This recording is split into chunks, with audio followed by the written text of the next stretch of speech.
All right, give me a minute. You know what I gotta do. Gotta get my other live stream going. There we go. So bear with me. And what the hell is wrong with this fucking device? Let's see here. I may have to reset this whole thing the way this is acting. Tell you, every time you try to do something, some shit goes wrong. Yeah, this one's got to be reset. Something's wrong here. So I'll do this, and we should be able to make this happen in a minute. Let's see here. I don't know what the hell's going on here. Let's see here. Will it work for me? Good evening, or yeah, good evening, folks. If you're tuning in, give me a minute to get my other device up here, and we'll be on momentarily. Um, I'm just trying to see what's going on. Good evening. Fuck no, we ain't, says Chris. What are you saying, Chris? What are you trying to say? He says, fuck no, we ain't. Oh, my goodness. Oh, you responded to the actual topic of the show. Okay. All right. Well, I got to ask. I'm first to support your local liberal. Damn it. Do what I say. Support your local liberal, handsome conservative. Thank you. Thank you. Okay, almost. You guys got me cracking up before I even get the show started. Oh shit! Let me get this. Let me get this other platform going, and then we can just start the party right off the bat. Um, I mean, I just and I'm asking this question because I get so many folks telling me that. So I wanna get I wanna what do they say? I want to put my ear to the ground and hear what you guys have to say about it. So that's why I typed this in as a question. I want to make sure all these other ones come up.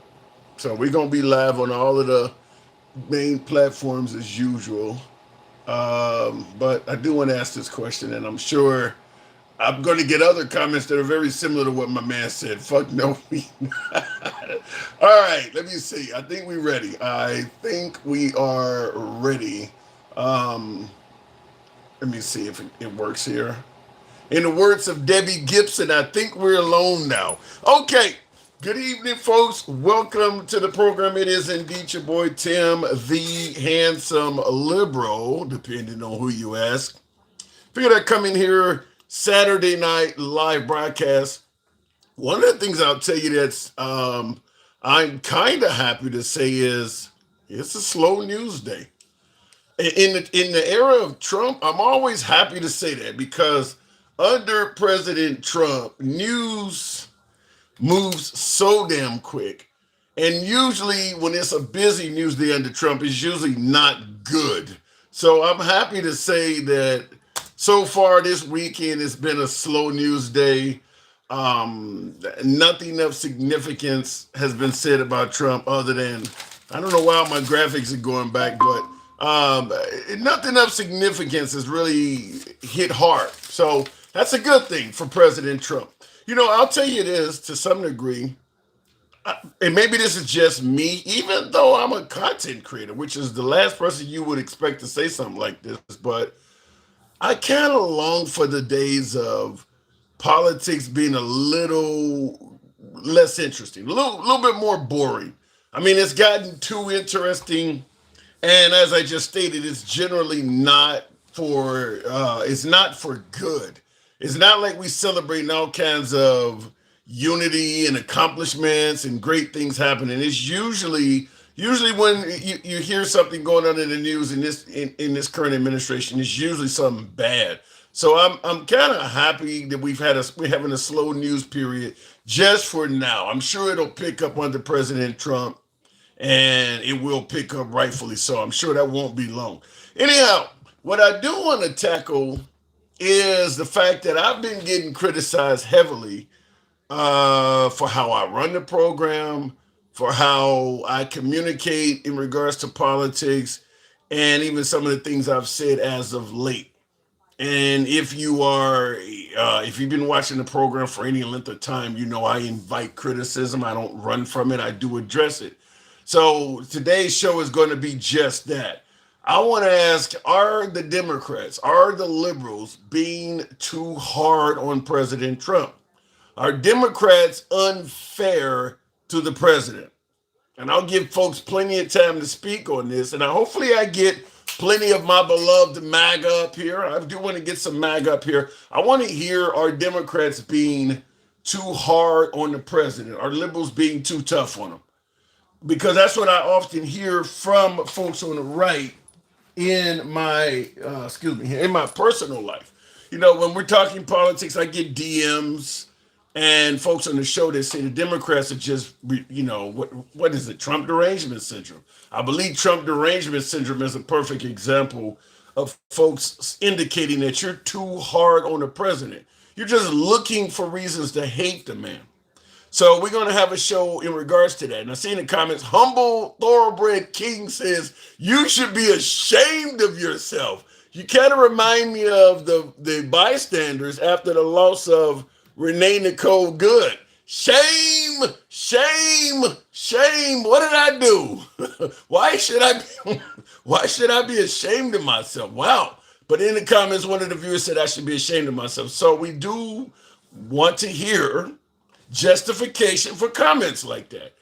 Are the liberals too hard on President Trump? Are Democrats unfair to our commander in chief? We do want to hear that. So, like I said, because people tell me this often, talking about Trump derangement syndrome. So I do have a list of questions laid out that many viewers, many visitors, folks will be asked when you come up on the program. And some of those questions are things like,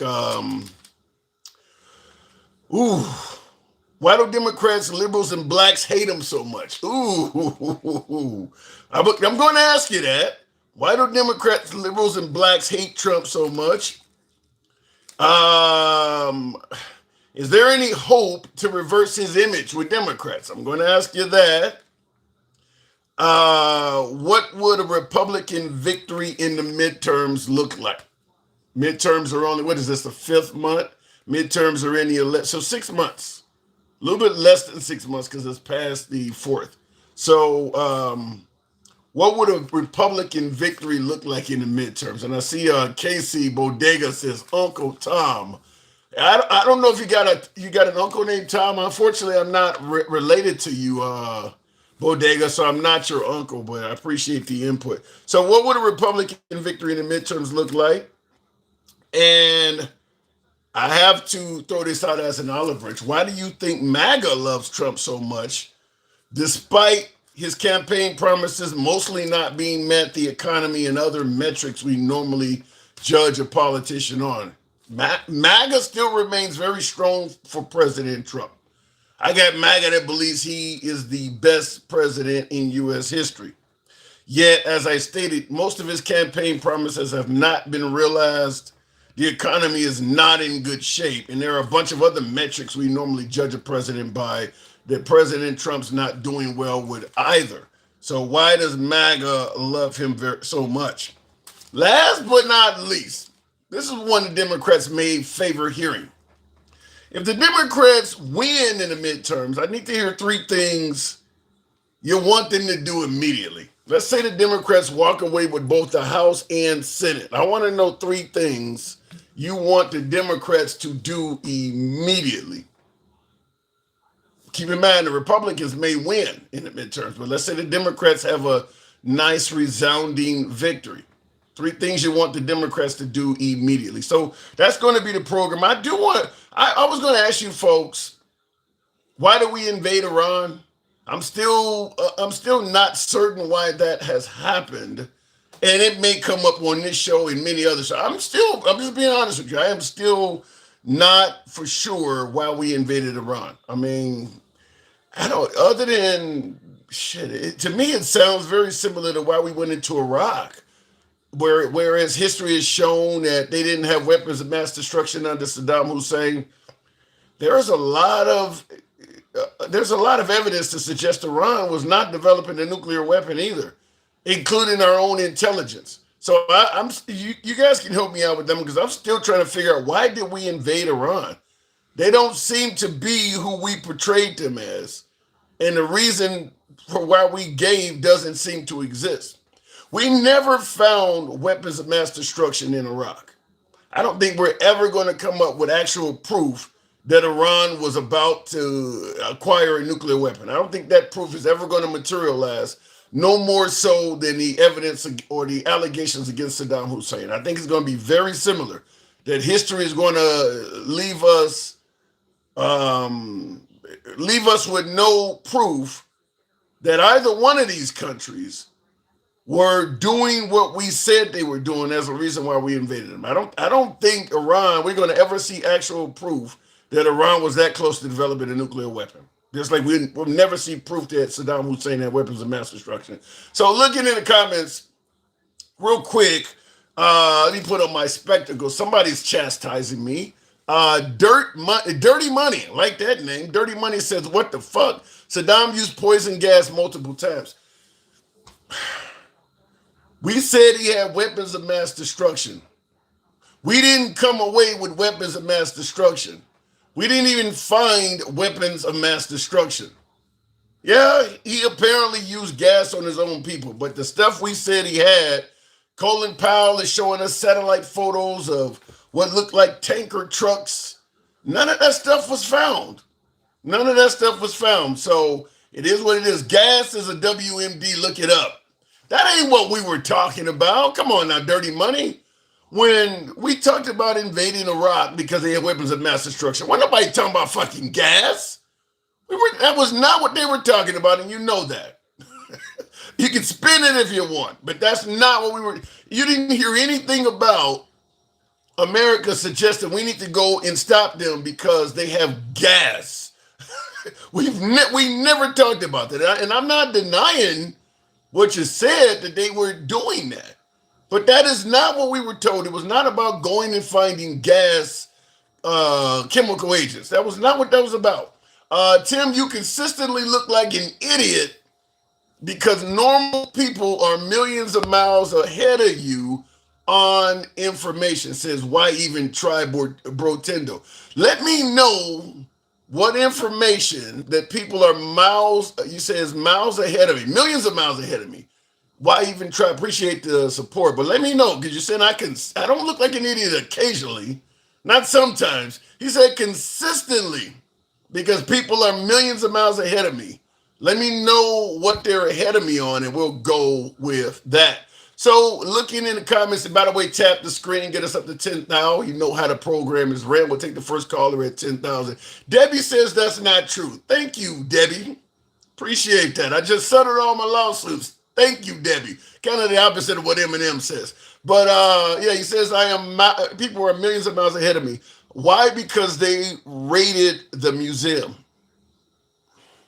Your vote is no longer valid unless you live in a blue state. I do live in a blue state, but you know the counter could be that with the Democrats gerrymandering, maybe some of the red votes are no longer valid either. So I don't know if it's totally invalid, but I do believe it's been watered down significantly. If you live in a Bible Belt area, yeah, I do believe a Democrat vote, and particularly minority votes, have been watered down really bad. I looked at the map of Memphis, Tennessee today, of how Tennessee plans to gerrymander that state. Memphis, Tennessee, they divided it up into 3 districts, and they literally, those districts expand all the way, because Memphis is at the southwestern corner of that state. Just a little piece of the southwestern corner of Tennessee represents Memphis. They divided that, I wish I could draw it for you, I'll see if I can. I want you to see how bad it looks. If you haven't seen it, I just want to see if I can sketch it enough where you can see how bad it looks. Okay, I don't think you're going to be, sometimes the camera doesn't make it show here well. But just Tennessee, this camera is bad. But Tennessee is kind of a flat state. It goes, what is this? Alabama and Mississippi is down here, and then you got Kentucky is up here. But anyway, Memphis is off in a corner, and that area is predominantly African American. Here's what they did. I'm going to show you what they did to Memphis. to make it so that the black vote is going to be pretty much fucking useless. Now you see, I drew lines through Memphis. So now Memphis represents 3 districts, and those districts expand well into the state. So all of that new area that's been added to it is now part of Memphis. So the people in Memphis are a very small minority in their district now. So yeah, you can still vote if you live in Memphis, but now your vote is being mixed in with all of these people that are all that red, because all of Memphis, all of Tennessee outside of Memphis is red. So all of that shit is now going to be in your district. And of course, you're voting, but now it's only, let's say for instance, your district was predominantly black and now it's only 20% black because they added all that other shit in there. And what's going to happen in your area is going to be the will of those people that are not in your area. So you can still vote in Memphis, but it ain't gonna matter much. Anyway, looking in the comments, damn, that's the equivalent of starving them out. Well, I'm just saying what they did to Memphis is terrible. And that's what's happening to some of the other states. That's the gerrymander. So when people tell you they're not taking away anybody's vote, they still can vote. That is 100% true. You still can vote. It's just your vote is now being mixed in with a bunch of people that don't vote like you. It would be like dropping you off in Chinatown. I did a video when I said this. Dropping you off in Chinatown. And that's where you vote. Yeah, you can still vote, but you're going to vote so different than the people that live there. Your vote is essentially going to be irrelevant. Nobody else there probably votes like you to any significance. So you're voting, but they're voting for stuff that's so different, your vote is meaningless. It would be like, I guess, you know, the Republicans in Los Angeles or Chicago. I mean, their vote doesn't matter as much because Chicago's so blue. Well, that's what they've done to Memphis, is they've added a whole bunch of red area to it. So it's essentially like Memphis is a small area in a predominantly red area. So they really changed that. They really did hurt. They're going to hurt those people. I'm a Republican voter in Tennessee, and I'm pissed with this new map. Wow, Robert Maples, and I said this on yesterday's live. And are we at 10,000? Tap the screen, get us up to 10,000 likes. We'll take the first caller. I said this yesterday. It doesn't matter who wins the midterms. We all losing this. Because even if your side wins at the national level, the gerrymandering may hurt you at the local level. Even let's say that you want the Republicans to win in the midterms. Fair enough, but there's going to be Republicans that are hurt in Gavin Newsom's area. All of the Democrat areas that are gerrymandering their votes, those are Republicans that are going to be hurt because everybody's going back and forth because President Trump did in Texas. So you're going to hurt no matter what happens. It's just the way it is. I mean, this is just not good for elections to just allow people to gerrymander at will. Both sides. I get Trump announced it and is being blamed for starting it, but it's not good no matter what side does it. It just was a horrible. And what's really odd about this is, tap the screen, get us up to 10,000. I'll take that first caller. What's really odd about this is President Trump is the one that came down the golden escalator, indicating that the elections in America was rigged. And now it's hard to argue that he is not responsible for the most election rigging in American history. People have been gerrymandering before President Trump. So it ain't like this just started with him, but what he sparked to this level has never happened. This has never happened at this level. So, I mean, this is the guy that came on the scene saying he was going to fix rigged elections and drain the swamp and correct this stuff. He is now the author of the biggest election rigging in the United States history. And he hasn't even acquired the Save America Act. I do believe there was going to be plenty more of it in that. Not to mention him sending people to Fulton County polling places. He really has been deeply rooted in elections. Anyway, I want to get to the box and start taking callers. Trump is unfortunately a bigot. I used to be his biggest supporter. He is ruining the economy, says Daddy Javier. Wow. So you were a Trump supporter, now you're not favorable to the economy. Well, that's what we're asking. Why does MAGA love Trump so much? Despite his campaign promises, the economy, and other metrics. That's one of the questions. It's a slow news day now, but your show is not over yet. Anything could happen. That is true, handsome conservative. In this particular news cycle with Trump, anything can happen. I take a half breed. What is this?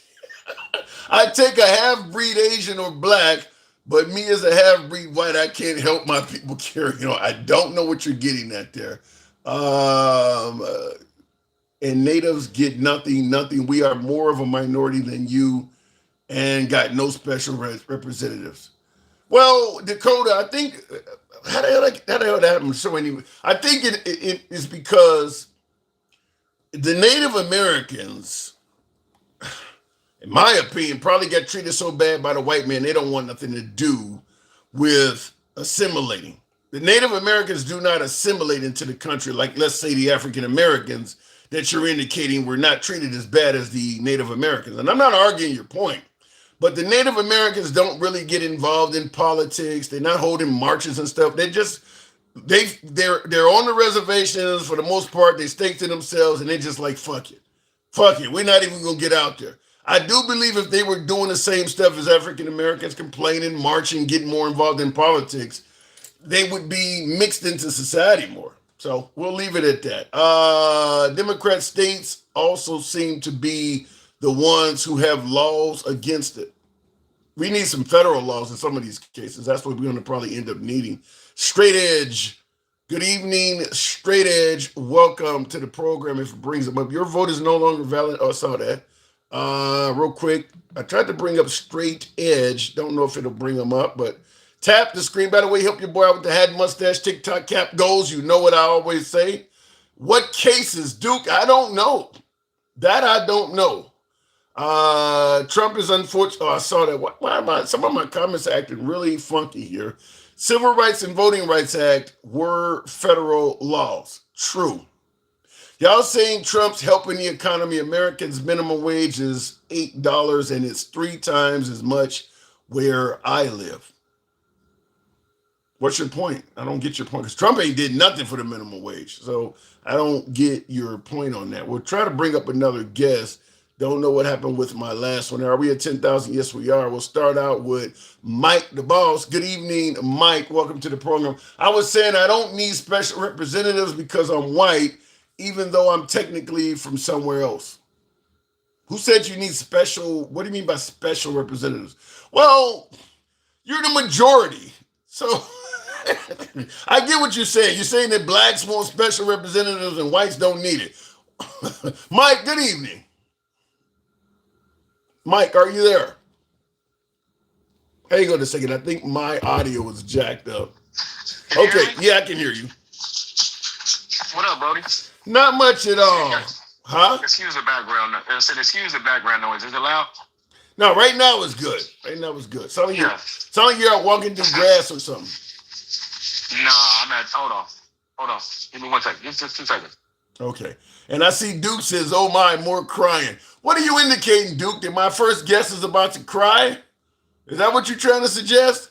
MAGA would have been a great slogan acronym, but its intentions aren't as they seem in the comments. Says the Yank Kitty or something like that. What do you mean? You said MAGA would have been a great slogan, an acronym, but their intentions are not as they say. So what do you think the intentions of MAGA are? Let me know when you're ready, Mike.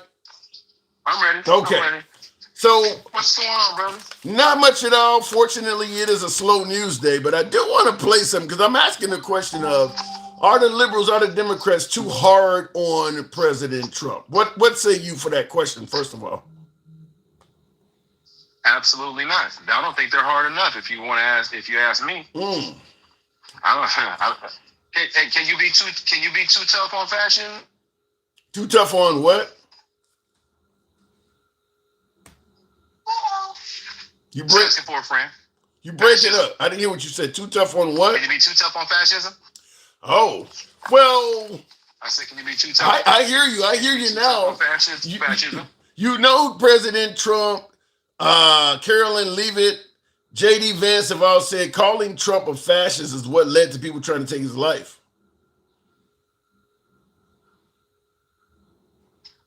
That doesn't mean that he's any less of a fascist. I mean, what the fuck? So because people are acting, I mean, Jim, that's just crazy. So whatever they say, he's a fascist. It's a fascist movement. So what?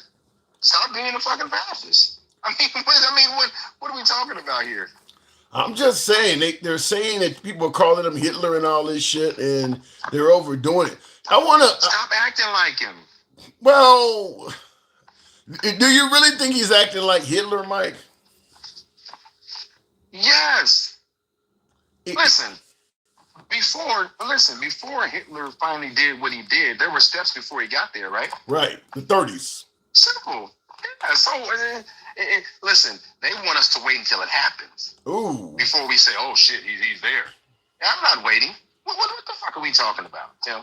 But do you? Okay, I get what you're saying is Trump is not like the Hitler we were taught in the history books. He's like the Hitler leading up to become Hitler, like in the 1930s. But I mean, do you really see him as doing Hitler-esque stuff like the Hitler we know, Ovens, Auschwitz, Buchenwald? Do you see Trump even attempting to do something like that in his wildest dreams? Sure. He's surrounded by enough people. Do you think Stephen Miller would do it? Do you think Russell Walt would do it? I have a Do you think Kevin Roberts would do it? I'm just giving you names of people around him. I have a hard time believing anyone is capable. I know people are because it happened with him and Stalin and other people throughout history, but I have a hard time believing saying yes that anybody would be that harsh on humanity. You believe Trump would do that? Listen. Every head of a mob boss doesn't always pull the proverbial trigger, but they do give the call. They do give the order. Yes. Yes. Aren't they just as culpable as the person that actually pulled the trigger? Yeah, but do you think Trump would give the call to massacre Americans like Hitler did? Yes. Based on what? They're already trying to do it. In what way? Tim, based on when you're trying to listen, you don't have to just go out and pew people to unalive them or their future, or their future. You don't have to just unalive them. You can stop feeding them. Just stop feeding them. Cut their benefits. Remove hospitals where they can't go get care. Cut their SNAP benefits. But you're not. Wait, hold on. You're not comparing. Wait a minute, let me finish. Let me finish. Get rid of your jobs. Listen, if I take your job, take away your resources to survive, what am I doing, Tim? You're making life a little harder. A little harder? You really. It doesn't have to. You're comparing removing SNAP benefits to Adolf? Tim, listen, when they came out with the big, beautiful bill, I told you this before it came out. I did my research. You won't find an economist that won't tell you what the overall impact was going to be. And there was going to be millions of people that would unalive because of the cuts that are associated with the big, beautiful bill. Yeah, they know that. They know that. But you do realize if Trump cuts entitlement programs, unlike with Adolf, you still can get a job. Any working American, middle-class American is not going to perish because of the Trump policies. Can you see anybody that's working?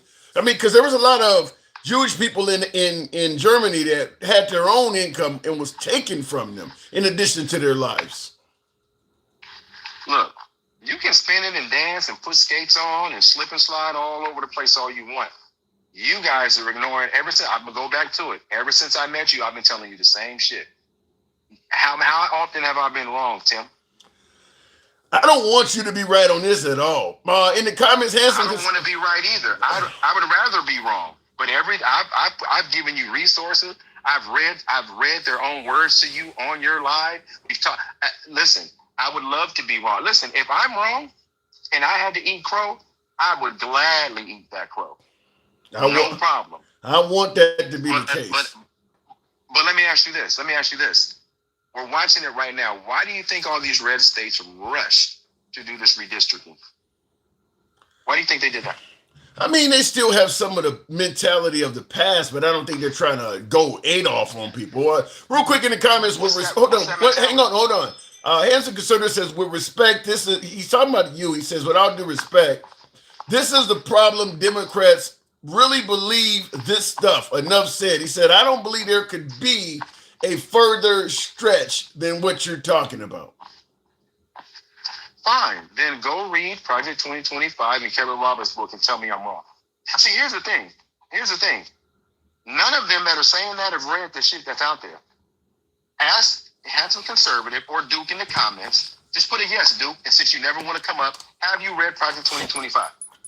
Even if they read mine, I'm saying what they wrote. Even if they read Project 2025 in all of its harshness, President Trump has already stated he's not trying to implement that, and they're going to believe Trump. Even if many of the boxes in the book have already been checked off, they're going to say Trump said he's not doing this. Maybe it's a coincidence or something, but Trump is not trying to do what you got me reading. Listen, they can deny it all they want. They're still doing fear mongering. I remember there was a time, Tim, when they were talking about fear mongering, and then as soon as he got in office, he started signing executive orders to roll back protections for minority-owned businesses. They said they wouldn't deport people illegally. He's done all that shit. Which one of them? Racial profiling. Once Trump won, but had not been inaugurated yet, I don't know if it was Stephen Miller. One of them actually was caught saying, I guess we can let them know now that Project 2025 was not a joke. Exactly. Yeah. Exactly. Well, but there was also pictures on a hidden camera with Russell Vought saying, yeah, Trump is going by the playbook. You can pull it up. You can Google Russell Vought right now. Russell Vought. No, I mean, I believe it. I believe it, but the people don't. I mean, like I said, there's so many parallels to Project 2025 that it is hard to just say there's no way that Trump is doing this. Like, all of this is just coming true by coincidence. So it is hard to just believe that, but some folks do. And again, Tim, they can believe whatever they want, but what they can't do is prove me that I'm wrong. They can't prove that what I'm saying is not real. Somebody just said in the comments as well, I had this debate earlier. When Stephen Miller was at Charlie Kirk's funeral service, or that whole WWE performance, and he went up there and gave that speech for 6 minutes and 39 seconds, what he read to those people came from the Smarty movement back in the 1930s and 1940s, Tim. Listen, but see, people don't go back and do research.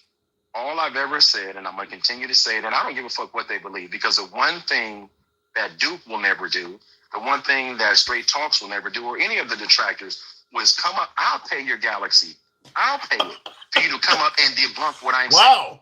Wow. Let me interrupt you and just say this. Why Even Try says, if Democrats ever did 5% of what Trump has done in the last 1.5 years, Republicans would be raging blood out of their eyes. Wow. Since a year ago. If you disagree, it's because you're 119% in a cult.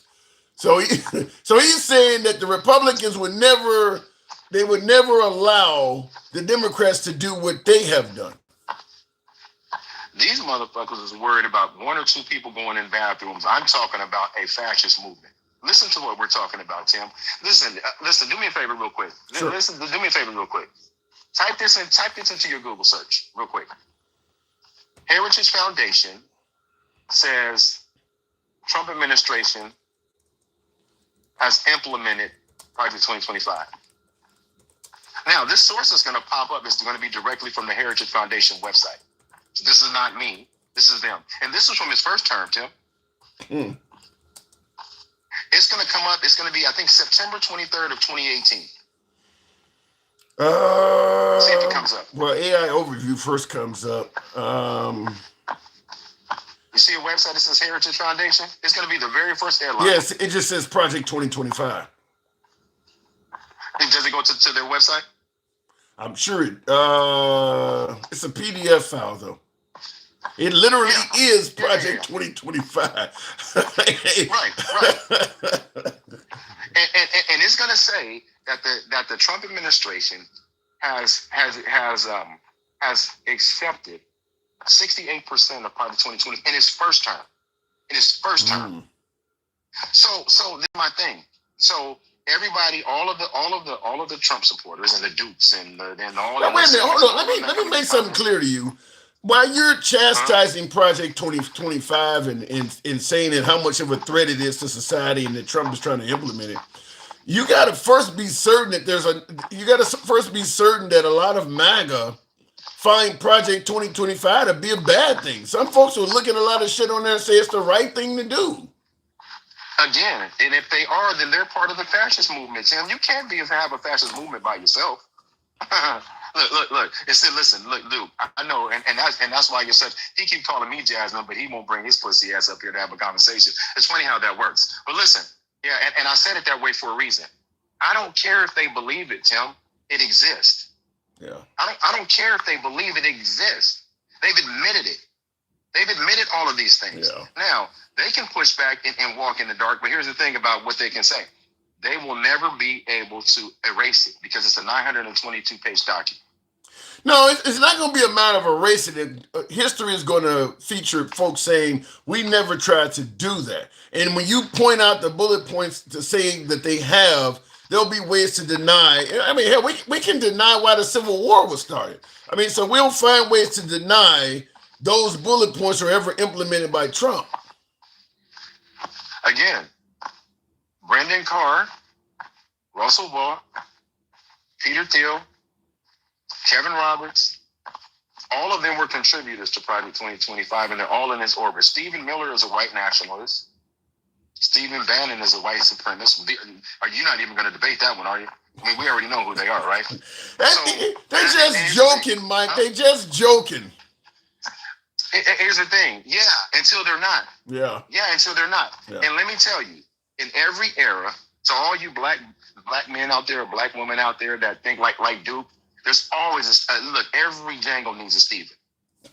There's always going to be some backwoods tap dance. Are you suggesting Are you suggesting that Duke Vader Are you suggesting that he's a tap dancer?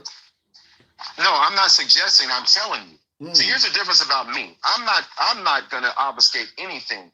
Duke and the rest of them that continue to ignore this, they will be the ones that they're the ones that Harriet Tubman said, no, we got to leave them behind because they're going to tell them where we went. So we got to leave them behind.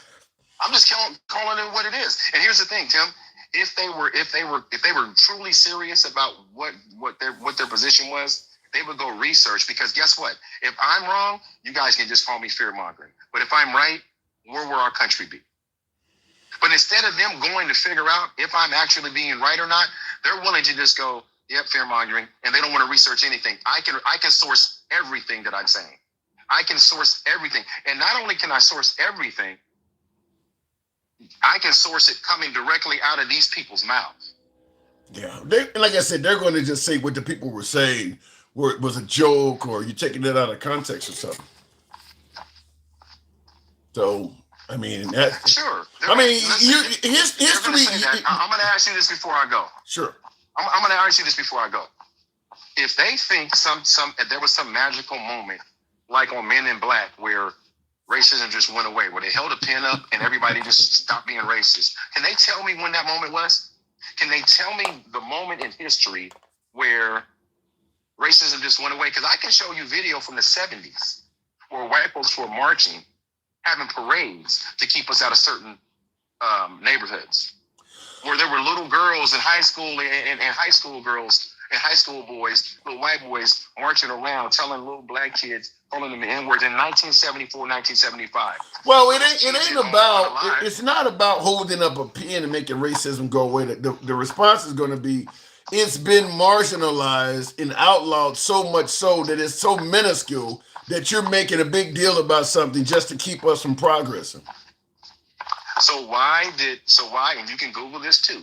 So why did all far-right hate groups grow expeditiously since Donald Trump came down that escalator? How come that correlation? And look at MAGA reaction. You can say it's 2026. But so answer my question in the comments then, sir. Why has there been a 200% increase in growth in hate crime groups since Donald Trump came down the escalator? Not George Bush, not the Bushes, not Clinton, not Biden, Donald Trump. Well, Explain it to me. I got to move it on, but the answer is going to be simple. You got your numbers from MSNBC or CNN. Fake news. Yeah, I know that's what they'll say. Yeah. But they can't dispute it with facts. They can't dispute it with facts. And listen, Tim, that's what makes these people garbage. Because if you can't stand up and just you're treating them like Somalis, you're calling them garbage. I'm treating them. Listen, I'm only holding them accountable to what they show us. I don't know any of these people personally. I can only say that these people that continue to make excuses for this deplorable behavior are those people. Because you can't get away from it. Would you hang out with known P3DOs? Would you hang out with them, Tim? Probably not. In fact, no. I would have a certain amount of anger towards them. Would you make excuses for them? No. They don't believe Trump is a PDO. They don't believe that. They believe that's more Democrat fake news. But that's not what that wasn't my analogy. I'm just flipping it. I took the racism out. Now I'm going to reinsert racism. Yeah. Would you hang out with white supremacists, known white supremacists? Would you hang out with people with that ideology? Would they be in your? Would you hire them? Would you knowingly hire them? I wouldn't feel safe around their presence. I got to move it on, but I wouldn't feel safe. So the answer is no. I'm sure the hell you wouldn't, and you shouldn't. Listen, real quick. You have a good weekend. Absolutely. Have a good weekend. Dude, grow some balls. Mike, thanks for coming through. All right, moving on with the program, by the way, y'all hung out with Bill Clinton, says Duke Vader. I didn't hang out with Bill Clinton. Tap the screen, get the likes on up to 40,000, if you will. I don't believe, looking in the comments, I'm about to read Handsome Conservatives comment again. You voted for them and funded them. Who represents them, Melissa? Give me an example of who represents them. And I guess whoever they are, explain to me how they are what you say they are, and Trump is not. Because most likely, because you're seeing Duke pointed out, Bill Clinton, indicating that Bill Clinton was a pedo or whatever. Trump hung around Bill Clinton a lot. So explain to me how you feel Bill Clinton is a pedo and Trump is not. How are you separating them? Let me know. Republicans always crash the economy. Yikes. Looking at the comments real quick, tap the screen, help your boy out with the hat, mustache, TikTok cap goals. Virtually nobody's. But anyway, somebody help your boy. Anyway, looking at the comments, I do want to play something for you that I think is interesting. Because we're talking about our Democrats being too harsh on President Trump. By the way, if you're watching us on YouTube, smash that like button, helps out the algorithm. Program is MAGA friendly, always have been, always will be. Liberals are welcome as well. We don't block, ban, or censor anyone. Our comments go left of Mom Donnie to I'm having dinner with Q. You can be critical of anybody on the program, including me. So feel free to smash that like button if you enjoy uncensored dialogue, regardless of your political affiliation. So look in it real quick, because we're talking about our Democrats being too harsh on President Trump. I want to give you something that may fit that narrative and get your explanation on whether or not this was too harsh. Date me anytime, any place, in the Oval, anytime, any place, in the Oval Office, publicly, on camera, I'd be happy to do it. And we'll see who's intellectually superior in that type of contest. Now he's inviting President Trump. This is Hakeem Jeffrey, the minority speaker of the House, the one that replaced Nancy Pelosi. He's inviting Trump to debate him anywhere because Trump is referring to him as a low IQ individual. I want you to hear how he wraps this up, though. I've got no doubts as to what the outcome would be. And it's extraordinary to me that Donald Trump keeps recycling this low IQ insult. This is from the dumbest president ever to sit at 1600 Pennsylvania Avenue. And there's not even a close second.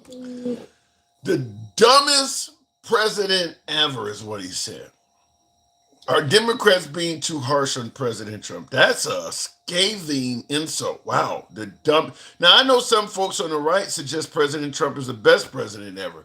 You couldn't be any more opposite than that. Called him the dumbest president. I'm based on some of the comments I'm seeing. I might actually make that a poll question on YouTube. I can't believe people are saying yes and no. But looking in the comments, and thank you, Blue One Banks with the Galaxy. Thank you very much. Appreciate that. Dumbest president ever by far. Jeez. Where do we get this from? Where people are openly saying awful shit like this about the commander in chief in public. In public. Are Democrats being too harsh on President Trump? That's what we're talking about. Look at it. And by the way, tap the screen, get us up to 40,000. We'll take the next caller. Lisa says the truth hurts MAGA's feelings. Man, that's a horrible comment. That's a horrible comment to suggest he's the dumbest president ever. That's harsh. That is really harsh. Look, I suppose some might argue eventually you got to start insulting them back. It ain't like what Hakeem Jeffries is saying about Trump is above Trump saying about somebody else. Trump would have no problem calling somebody the dumbest person ever. My guess is he's probably done it. He's probably done it already a few times. So, I mean, it is what it is. And I see Debbie is saying they got it from the top. They got it from the president. So, my guess is he's probably said that same insult about others. Democrats have no plan other than orange man bad, says John Mooser. There's some validity to that, I think. I actually don't totally disagree with that. I mean, look, they do have a plan on some things. Universal health care, common sense gun laws, tuition forgiveness. I mean, there are some things that the Democrats have plans for. I mean, you heard them. You just don't agree with them.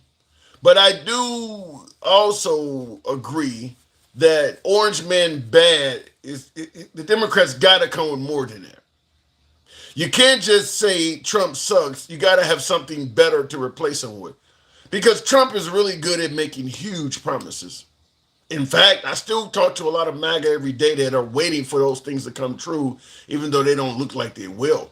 So Trump absolutely makes huge promises. So you can't just be saying he's bad while he's promising all of these rainbows and pots of gold. The problem with Democrats is they always have a plan and they never follow through, says Handsome Conservative. Do you really think it's appropriate to bring that up in this environment? Handsome Conservative says the problem with Democrats is they always have a plan and they never follow through. Do you really see President Trump is following through? Let me go back to the box. If you had said that a year ago, perhaps when gas was hovering around almost $2 a gallon, when things were going much better in Trump's economy. Right now, we had war and all kinds of other stuff, but right now it's not I don't know if it's the best time to bring that up. He has followed through with many, but you can't fulfill everything, says a Polish guy. Give me 4 campaign slogans from Trump, Polish guy, that Trump has followed through with. He said he's followed through with many of his campaign slogans, but you can't fulfill everything. Because the biggest ones, I don't think that's been the case. MAGA reacts. Good evening. Yeah, he's followed through on a bunch of shit. Give me some of the shit. Well, obviously closing the border, drilling. For the most part, he kept gas low, except for the last month or two. Has he really been drilling? Has that really been happening? Yeah, how do you think we're the number one producer of fucking gas or oil? I mean, keep going. Keep going. What else? I don't know. He's kept. You can't say that. That man made a whole bunch of fucking promises. You shouldn't be the I don't know after only 2. I just don't have the list in front of me. You don't need the list in front of you. This man made 100 promises. You can't. What was the next? Fraud. Say he raided all those fucking Somali daycares. He didn't campaign on Somali fraud. He campaigned after going after fraud and saving us money. Yeah, and then he pardoned a bunch of fraudsters. I mean, you guys are complaining that he's doing too much. Every day he's doing something. No, give me four campaign promises. You got the border. I'll agree with that. You're saying drill, baby, drill. I'm not going to dispute that. Give me two more. He promised peace through strength. He's doing the strength part. We haven't gotten to the peace part yet, but we're doing the strength part. We were already fucking strong. What has he done to make us? Are we weaker under Biden? We're definitely weaker under Biden. In what? Explain why. Explain how. How are we weaker under Biden? Same weapons. Trump didn't build any new weapons. Biden was like powerless to stop anything. He didn't stop the Gaza war. He didn't stop Ukraine. He didn't stop shit. Meanwhile, Trump is like reshaping the world. How could you? Venezuela. He's trying to reshape Iran. He's trying to reshape what's it called? Cuba.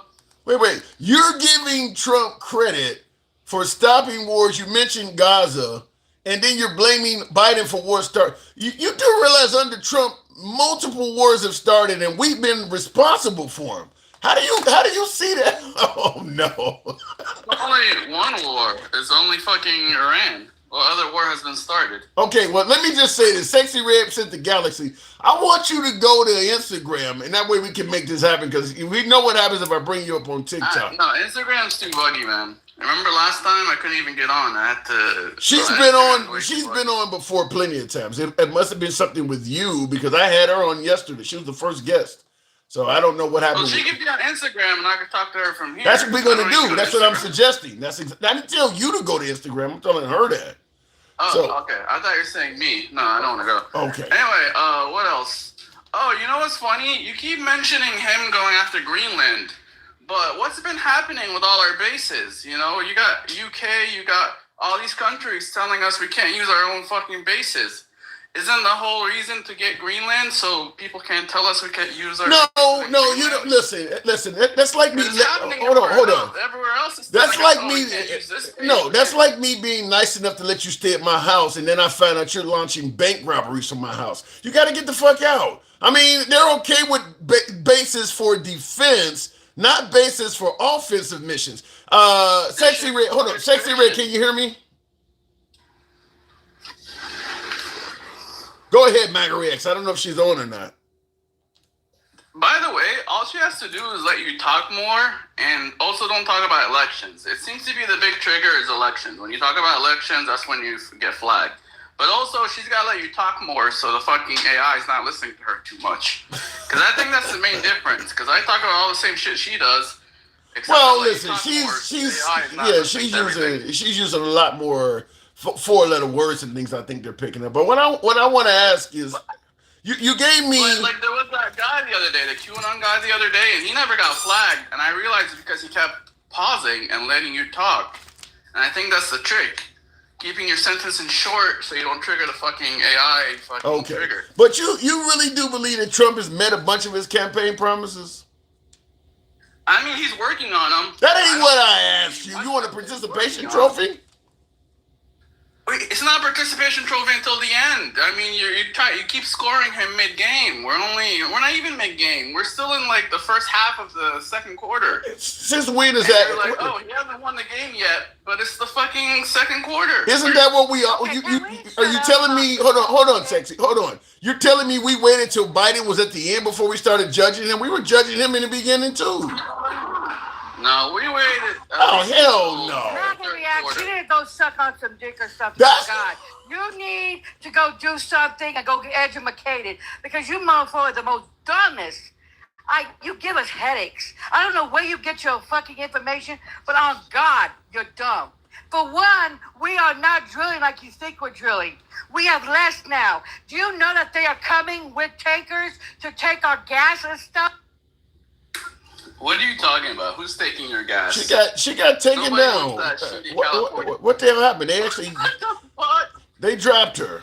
The app dropped her that quick. How is that even possible? I don't know, because she didn't do anything that was anywhere near. I gotta. I'm on your side. We're gonna have to figure out some kind of way to get off of TikTok. Censorship is crazy. I mean, I know sometimes, but that Clapper works. Clapper works. You can be on TikTok, but use Clapper to talk. Or, like I told you, Zoom. Zoom will work great. I think the problem is she has just developed so many haters that when she gets on, she's probably getting an audience of haters out there. You could use Zoom and run Zoom. You could use Zoom and share it to your TikTok, and then they can't fucking do shit to her. Well, let's just get into Sexy Red. I do apologize, and then I can do about you getting taken down. But let me ask you this, because the topic of the piece is: are Democrats being unfair to President Trump? What say you? I mean, overall, yes, but that last video you played, that's just fair. That's fair. Calling him dumb, that's fair. He calls you dumb, you call him dumb. But you calling him Hitler and telling people he's going to put everybody in jail, he's a fascist and all that shit, that's where they're gone too far. But how do you... Calling him dumb, that's just their game. But you do realize President Trump himself was calling Kamala Harris a fascist. Has he, though? Not like you guys fucking call him a fascist and Nazi. Yeah, he did it a lot. He said it once? No. He did it a lot more than once. You have a video of this? Yeah, I do. And I should have had it up, but no, he did it a lot. I mean, he did it at many different rallies. So no, he was doing it plenty. It wasn't just, occasionally. Go ahead. Let's put it like this. If someone takes a shot at her and he doesn't stop doing it, then I'll be on your side. But so far, 3 people have taken shots at him, and you guys are still going at it. I mean, even the last guy's manifesto, what's his name says, 60% of Project 2025. 90% of that guy's manifesto is what you guys say every day on here. Okay, let me... Michael and... Here's where I have a problem with. He's got 90% in common with that guy's manifesto, so, what the fuck? Does that make him a fucking White House shooter? Yeah, here's what I have a problem with. If calling somebody a fascist is wrong, it's wrong. What we're basically saying here is, yeah, Trump may have done it as well, but because nobody tried to take Kamala Harris out, he gets some kind of pass at it or whatever. He didn't know that. He was calling her the same stuff that people are now suggesting that him being called is leading to. He called her the same stuff. I want you to hear this clip. It's only 40 seconds long or something, but this is what I'm talking about right here. Look, we can agree with one another, we can debate one another, but we cannot tell the American people that one candidate is a fascist, and if he's elected, it is going to be the end of American democracy. But for that to happen, we must defeat Comrade Kamala Harris. I use that term because you know what that term means, right? Communist. She's a Marxist, communist, fascist, socialist.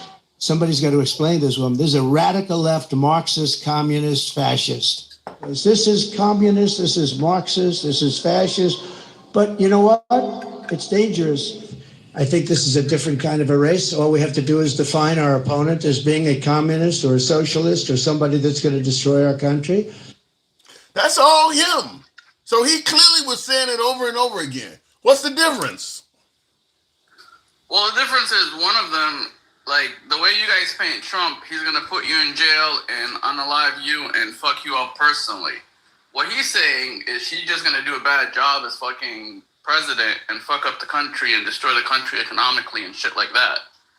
I mean, I think with what you guys use with him is way more personal. He's going to deport your fucking aunt. He's going to put your... He is deporting people's aunt. What are you talking about? He's actually doing that. But he's not, though. His deportation numbers are fucking sad. You guys make him sound like... As you just said... combined. His numbers are shit. MAGA, as you just said, you're judging him pre-president. He still has 2 more years. You're judging his numbers now. He clearly intends on stepping that up. His rate, there's no way he could beat Biden or Obama. His rate just sucks. His month to month, his year to year, it just sucks. You take his average, the way he's going, he's never gonna beat Obama. I don't think you. I see Jessica in the comments says, "I really dislike this guest. You're pissing Jessica." Let me just. I mean, most of the shit you guys are highlighting happens all the time. No, maybe 1 or 2 things are different, but no. Let me tell you one. Let me tell you one thing that's significantly different. Like you just compared Trump's numbers to Biden and Obama's deportation numbers. When Obama was deporting people, it was mostly turning people around at the border. He was not going through American cities, grabbing people up, and certainly all of the rhetoric that comes along with what Trump does makes it 100 times worse. Trump could do a whole lot of the same shit he's doing now without the rhetoric and get a lot less complaints. So it's hard to compare and say that, well, such and such did the same thing as Trump. Why y'all treating him differently? Because he's making so much noise while doing it. That's the difference. He's making a lot of noise. The rhetoric works better than the deportation. The rhetoric does a better job of, keeping illegals out than the actual deportation does. Yeah, but the rhetoric is also what you guys are complaining about when you say people got TDS. That's also bringing that in. No, I understand. Yeah. But it's a two-edged sword. It helps him, but it also hurts. Some of that, all that. You think all of his rhetoric is necessary? I mean, you really think if he got great? It's not. It's not. Okay, but then. A lot of it gets the job done. Does he need to? A lot of it is enough to, the only time it's failed is fucking Iran. That's the only time his rhetoric has been failing so far. What happened to ending the war? What happened to ending the Ukraine war in 24 hours? Oh, that too, actually. He's failed at a lot of shit, man. I mean, he said he's going to bring down the price of groceries on day one. On it, though. He hasn't stopped working on it. Oh, He's shit. still working on it. He still brings up Ukraine. He was talking about Ukraine the other day, how they had a 3-day ceasefire for some holiday. I guess the end of World War II, I think they had a holiday, so they had it. It's not like he forgot about Ukraine. If he forgot about Ukraine, I'd be on your side. I'd be like, yeah, he fucking, But he didn't forget about Doge. I feel like he forgot about Doge a little bit, and I'm kind of upset about that. Well, because Doge, because what a federal judge just ruled this week that Elon Musk was using racist tactics in regards to cutting people with Doge. They just ruled on that. That's bullshit. I read that article. He was looking for DEI, and his racist tactic is. They said more. DEI. The judge said more than DEI. The judge said he was going at the LGBTQ and black people.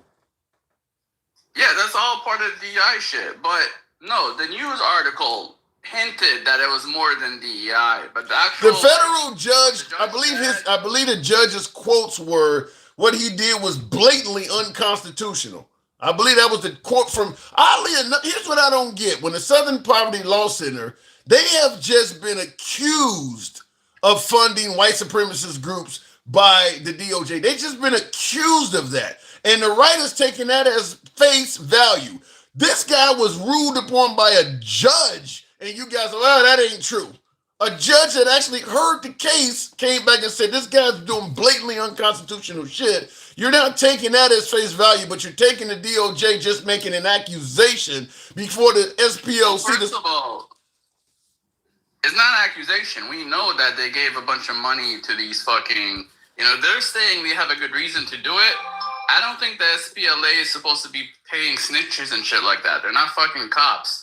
But they admitted that they did, right? They gave money to KKK and other shit. We don't know if the amount. We don't know if the amount. We don't know if the amounts they said is right. We don't know. I mean, we got to hear what they. We got to hear what they say in court. We got denying the reason. We have. Well, they're entitled to their day in court. You're convicting the Southern Poverty Law Center, but Elon Musk. Hold on. Elon Musk has actually been ruled on by a judge, and you're not taking the judge's ruling, but you're willing to accept what the DOJ has said about the Southern Poverty Law Center. Also, Elon's not trying to fund anything. He's trying to stop DEI. So anything involving DEI is going to involve LGBTQ and race. So he's basically saying you can't fucking cancel shit because it's DEI. And you know what? It's going to probably go up to the Supreme Court. Well, first of all, understand, and before, let me read this comment though before, and I want to talk to you about. Doesn't everything DEI involve race and LGBTQ? Well, women too. White women benefit from it more than anybody. But hold on.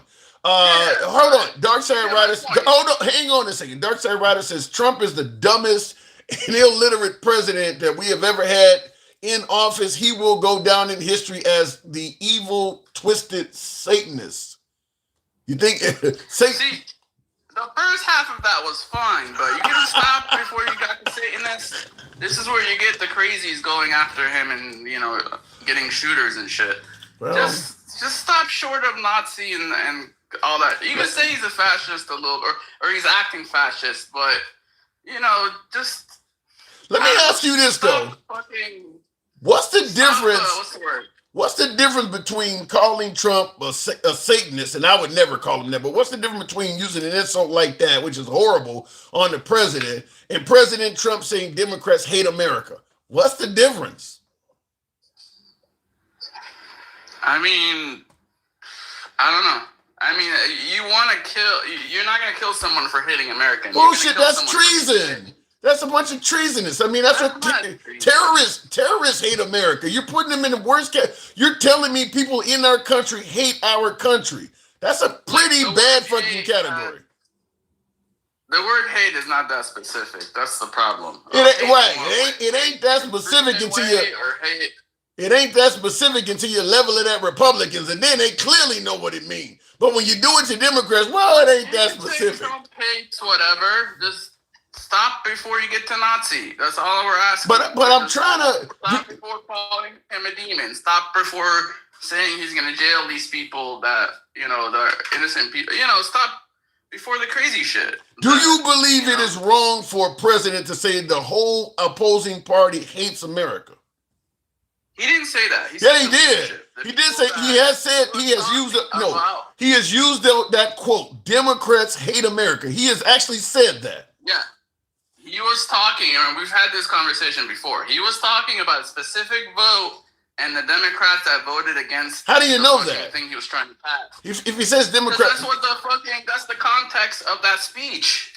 He was talking about a vote that didn't go through, and he basically says the people that voted against that bill hate America because that bill was going to help America. Okay, that's still got to be. It has to do with passing a bill. Okay, so because somebody didn't support one of his bills, they hate the whole fucking country?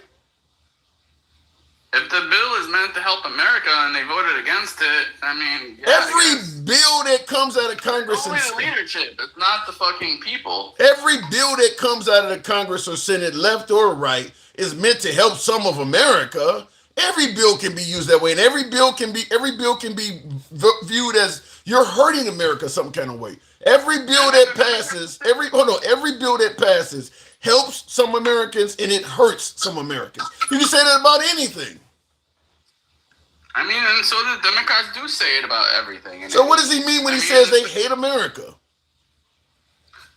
I just told you, because they don't want to pass certain bills that he thinks are really good for America. He thinks they hate America. So if you don't agree with him, his fucking big bill or whatever he was trying to pass at the time. So if you don't think like him, you hate America. No, if you don't want to pass a bill that's 100% good for America, which that's what he thinks. Right. If you don't think like him, because you do understand there is no such thing as a bill that is 100% good for America. Every bill hurts some Americans. So if you don't think like him that is 100% good for America, you hate America is what I'm saying. Because he's wrong. It ain't 100% good for America. Okay, I mean, you're stretching it. That's the problem. Okay, let me clear it up. Let me clear it up. Name me any bill that Trump has passed, or to be honest with any politician. Name me any bill that Trump has passed that is 100% good. No, what you said. Name me any bill that's passed that is 100% good for America. Fucking closing the border. No, it's not 100. Closing the border. If they're against it, you could say they hate America because they just want to leave America open to be invaded. So all the farmers that are complaining, they hate America? Let them in legally. Let them in legally. He closed the border. MAGA, he closed the border to most third world countries. So there is no legal way for most of the planet cannot get here legally anymore. A lot of people can still get here legally. Most of the people that want to come to America come from third world. No, most of the people that want to come to America come from the countries he's banned. The third world countries. People ain't trying to get here from Australia. They're trying to get in from third world countries to get a better life. He's banned most of those countries. There's no legal way. Coming here from all over. Look, it's simple supply and demand. It's going to get to the point where the demand is going to get high and they're going to have to fucking fix immigration. Okay? If you cheat the system, it's never going to get fixed. If you wait until the demand is so high that we need people so bad that we beg for it, then they'll fucking pass some laws to let them in legally. But if you cheat the system, it's never going to get fixed. I tend to think he was okay with cheating the system when they were working for him.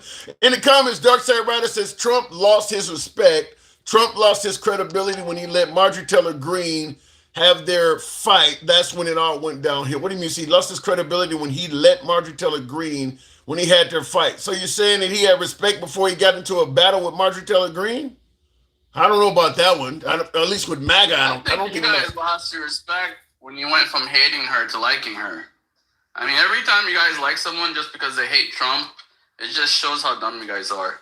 So in other words, when you guys started liking Tulsi Gabbard, you're starting to like Fetterman. You guys are doing the same thing. You're picking Democrats when they start speaking. You started to like Joe Manchin. You did the same shit. Does that mean you also? I only like Tulsi and RFK, and I think they've pretty much proven themselves to be Republicans at this point. Well, they weren't just doing it to hate Trump or hate Democrats. They 100% switched sides. I mean, they didn't switch sides. You guys left them behind, and they fit better with us. Well, Trump left Marjorie Taylor Greene behind. I mean, and by the way, the Democrats are not liking her politics. They're liking the fact that she is not in a cult, apparently. She's willing to speak out about things that the left has already been saying, such as this guy may have violated the innocence of some young girls. That's what they're liking her for, is that she's willing to speak out. She's still a member of all the same religious cults she was in before. She's still the same person she was before. She's came around a little bit. Doesn't like Trump anymore. She's came around. Funny how MAGA doesn't. Like she's a Democrat, like Tulsi and RFK. They're straight up almost Republican now. I mean, they are Republican now. She's not a Democrat. She just flipped. Making her sound like she's a hero. Well, when she hasn't flipped. How has she flipped? No, I mean she didn't flip. She just started not liking Trump. You got to give her time. I don't think the Democrat. Hold on. I don't think the Democrat Party would accept Marjorie Taylor Greene to begin with. But I'm just simply saying it took Tulsi Gabbard. Hold on. It took Tulsi Gabbard a while before she became a Republican. Marjorie Taylor Greene just had a falling out with Trump a few months ago. Tulsi Gabbard didn't flip that quick. I don't know. I mean, I think we accepted her pretty quick. But like you said, you guys are not accepting at all. Like, you guys are... I don't know how you're ever going to be in power again, the way you guys just push people away. If you don't see your you're going to say how we push people away like your president. We just mentioned Marjorie Taylor Greene. Your president is pushing people away like nothing. He's doing exactly what you're complaining about. And I don't like it. Okay, then. That's not the normal thing. That's just because we're in a shitty situation right now. I mean, I feel like once created by him and the economy's back, shitty situation. I feel like it's gonna turn around. I gotta move it on, but a shitty situation created by him. I mean, Marjorie Taylor Greene didn't create. Marjorie Taylor Greene did not create the Epstein list. That is something that Trump is the one that's been keeping that secret. So it's a shitty situation created by him. He could have handled it way better when it comes to Epstein. And like I said, Iran's a big gamble. And I'm hoping it pays off. But if it doesn't, he's fucked. In the words of the late Jesse Jackson, keep hope alive. Thanks for coming through, MAGA Reacts. Appreciate it. Tap the screen, get the likes on up to 75,000, if you will. He started this, says that dude. Yeah, I mean... you complain about things that didn't have to go that way. Even my last guest admitted the Epstein files is a mess because of how Trump handled it. I mean, if you knew you weren't going to release this, as Marjorie Taylor Greene said, he told her, if those files come out, my friends will be hurt. Then why did you campaign and lead people to believe you were going to give them something? He should have campaigned that it was a Democrat hoax before he became president. That way you would have had at least the Republican Party already primed up not to talk about it. You promised them some shit that you knew they really wanted, that you had no intentions of ever delivering. He literally just said whatever it took to get elected. I know a lot of other politicians do that, but remember, he's supposed to be the guy that's not a typical politician. He just told people what they wanted to hear. Thank you for the hat, mustache, Louise Miguel. Some of you folks out there, show your boy some love with the TikTok cap, hat, mustache goals. We'll move on with the program. Funny how MAGA does not reciprocate when we call them stupid. They know we aren't stupid, just not evil like them. Huh? When he says, funny how MAGA doesn't reciprocate when we call them stupid. Yeah, they do. What are you talking about? You don't even need to call MAGA stupid. They do it on their own. I mean, you ever heard of the phrase libtard? What do you think that means? They know we aren't stupid, just not evil like them. But yeah, they call you stupid all the time. Evil, why even Trevor It says, Tim, keep arguing like this. This is how you debate. Stop pretending it's both sides. Okay. All right, listen. If I hear something that's blatantly ridiculous, I'm going to challenge it. And MAGA, my last caller, MAGA Reacts, was defending things that President Trump does on the regular, such as you hear J.D. Vance and Curly Livy was also saying calling Trump a fascist is why people are trying to take his life. And then there's all these clips out there of Trump doing the same shit. I guess J.D. Vance and Carolyn Levitt had never heard that, or they were too busy laughing. A lot of Trump's insults that MAGA complains, where you guys are always saying this and you always mistreating him. You were too busy laughing when he was saying the same shit about somebody else. I say this all the time. It's hard to find anything that has been said about Trump that you can't readily find clips of him saying the same thing about a Democrat. Most of the stuff he's complaining about that's coming to him, there are clips of him saying the same stuff about other people. It's just when he was saying it, MAGA was cheering it on. So they didn't take note of it like they are when it's coming back to him. How many MAGA reacts does it take to get to the center of Trump's bullshit? MAGA reacts knows that there is no chocolate. What? Okay, I gotta read this again. Oh my God. It says, how many MAGA reacts does it take to get to the center of Trump's bullshit? MAGA reacts knows that there's no chocolate there. It's only pre-cum. Oh my God. Tap the screen. By the way, smash that like button if you're watching us on YouTube. If you happen to be watching us live on Instagram, TikTok, Substack, or Clapper, follow the program. If you're watching us live on YouTube, give your boy a sub. We're here most weekdays and weekends often. We don't block, ban, or censor anyone. So this is open dialogue. We are MAGA friendly, so understand that. We will readily take MAGA callers up. In fact, MAGA are often our preferred callers when we get them. We don't limit their speech either. So it's a free speech program. If you favor free speech without being blocked, banned, or censored, this is the right place. Follow the program or give us a sub on YouTube. These MAGA folks think tariffs, it says these MAGA folks think that he can run a third term. Well, I think the MAGA folks and many liberals like myself have seen Trump do the unthinkable so many times that it is hard to feel confident stating he cannot run a third term. You've seen abortion get rolled back. You've seen the voting rights get rolled back. You got conservatives on television now saying they want to roll back the 14th Amendment. They're doing things you never thought would happen. I mean, he's went around a 60-day congressional law that you can only start a war by executive action for 60 days. He went around that. TikTok was ordered to be sold by Congress, from the Chinese. He went around that. I mean, he's done a lot of stuff. So when you suggest he can't run for a third term, I want you to be right. Absolutely want you. I don't think any president should get a third term. But he's done a whole lot of things that people said you could never do. So I'm not going to put it in the category of being impossible. I just want to say that. Tap the screen, get the likes on up.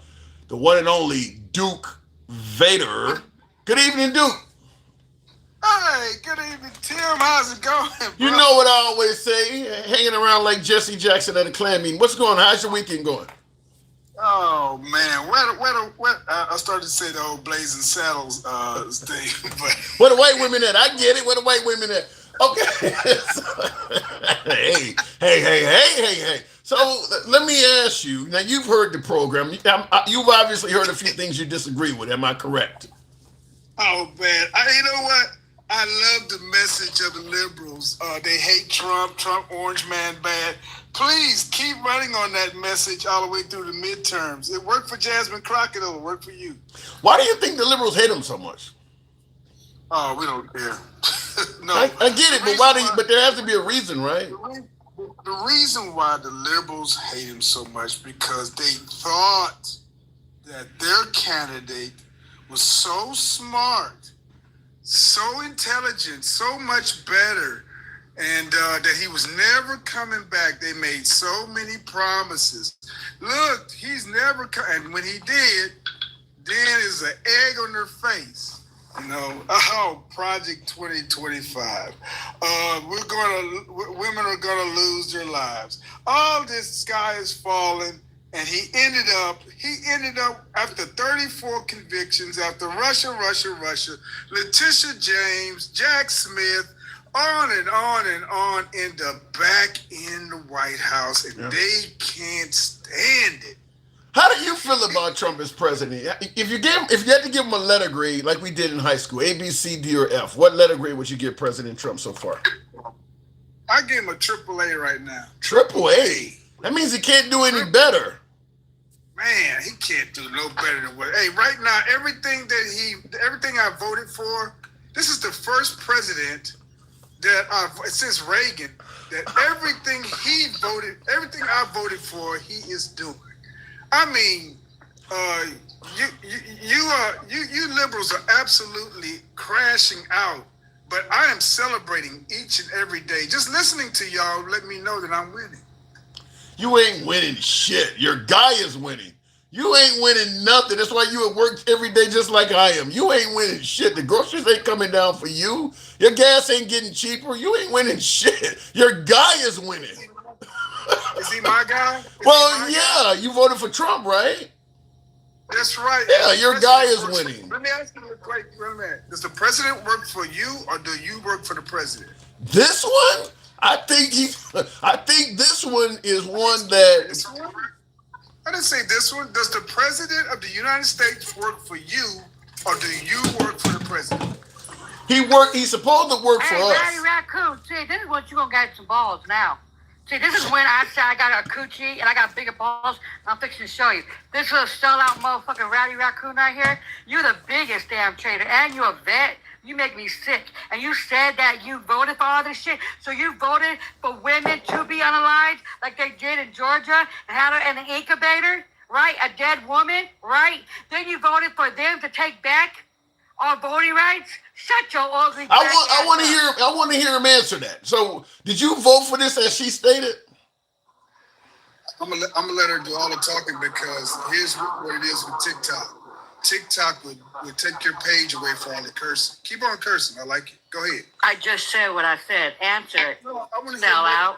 Answer it. Sell out. Answer it, baby. Answer what you know good for nothing. Let him answer. Let him answer. Go ahead and answer. Do you? Yes, master.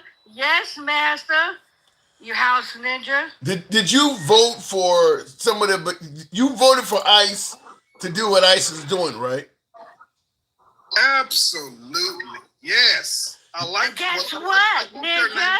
Guess what? But guess what? They're coming for you. Let me tell you something. Do you really think just because you're on their side that they're not gonna come for you? Yes, massa. I'm gonna be at that white man's table sucking his dick, you massa. Give me the whips and stuff, massa. You're never gonna be at his table, you old ass nigga. Hey, come on now. You begging for it when you do that. Jesus. Let me ask you. I'm so sick of black. Yeah, but you getting the. They voted. Yeah, but you know what, Tim? Yeah, but I should have said that. Yeah, because you getting the. Well, now what happened? You're getting the program taken down when you do that stuff. Once again, it dropped. Let me ask you this though. How do you respond to folks like her and others that do say, as an African American, you come across as she calls you a house ninja or whatever? How do you respond to folks who say that stuff about you as an African American voting for Trump? Stop with the African American stuff. We're not Jesse Jackson, okay? What are you? What are you? We are black. Does your birth certificate say African American? No. Okay, well then we're Black Americans. Okay. Stop with the. Okay, but answer the that. question. I get it. Answer the question. Look here. I don't worry about what liberals. Listen, I love how liberals are mad. That lets me know that we're winning. Okay, with the voter, y'all whole platform was running on, let's see, twerking and women's rights. That didn't work out so well, did it? You said our whole platform was running on women. Hold on. You said our whole platform was running on women's rights. What is women's rights a bad thing? You brought up women's rights. Have women lost their rights? Well, they have certainly been put in a predicament. Where? I'm answering it. Where? I'm answering it. DEI was something that primarily benefited a lot of white females. And of course, when it comes to the pro-life, pro-choice debate, where some states are like, even if you've been sexually assaulted or even if your life is in danger, we're going to still force you to carry the baby to term. That's not favorable to women. I mean, there are some women, look, I get you don't want people having abortion on demand. I get that. But you guys went way beyond that. You went to the point where some women could actually they could actually have health issues and be in jeopardy, and you're going to force them to have a child. So for women, no, you have not been beneficial. You've rolled rights back. Stop it, man. Do you disagree with what I just said?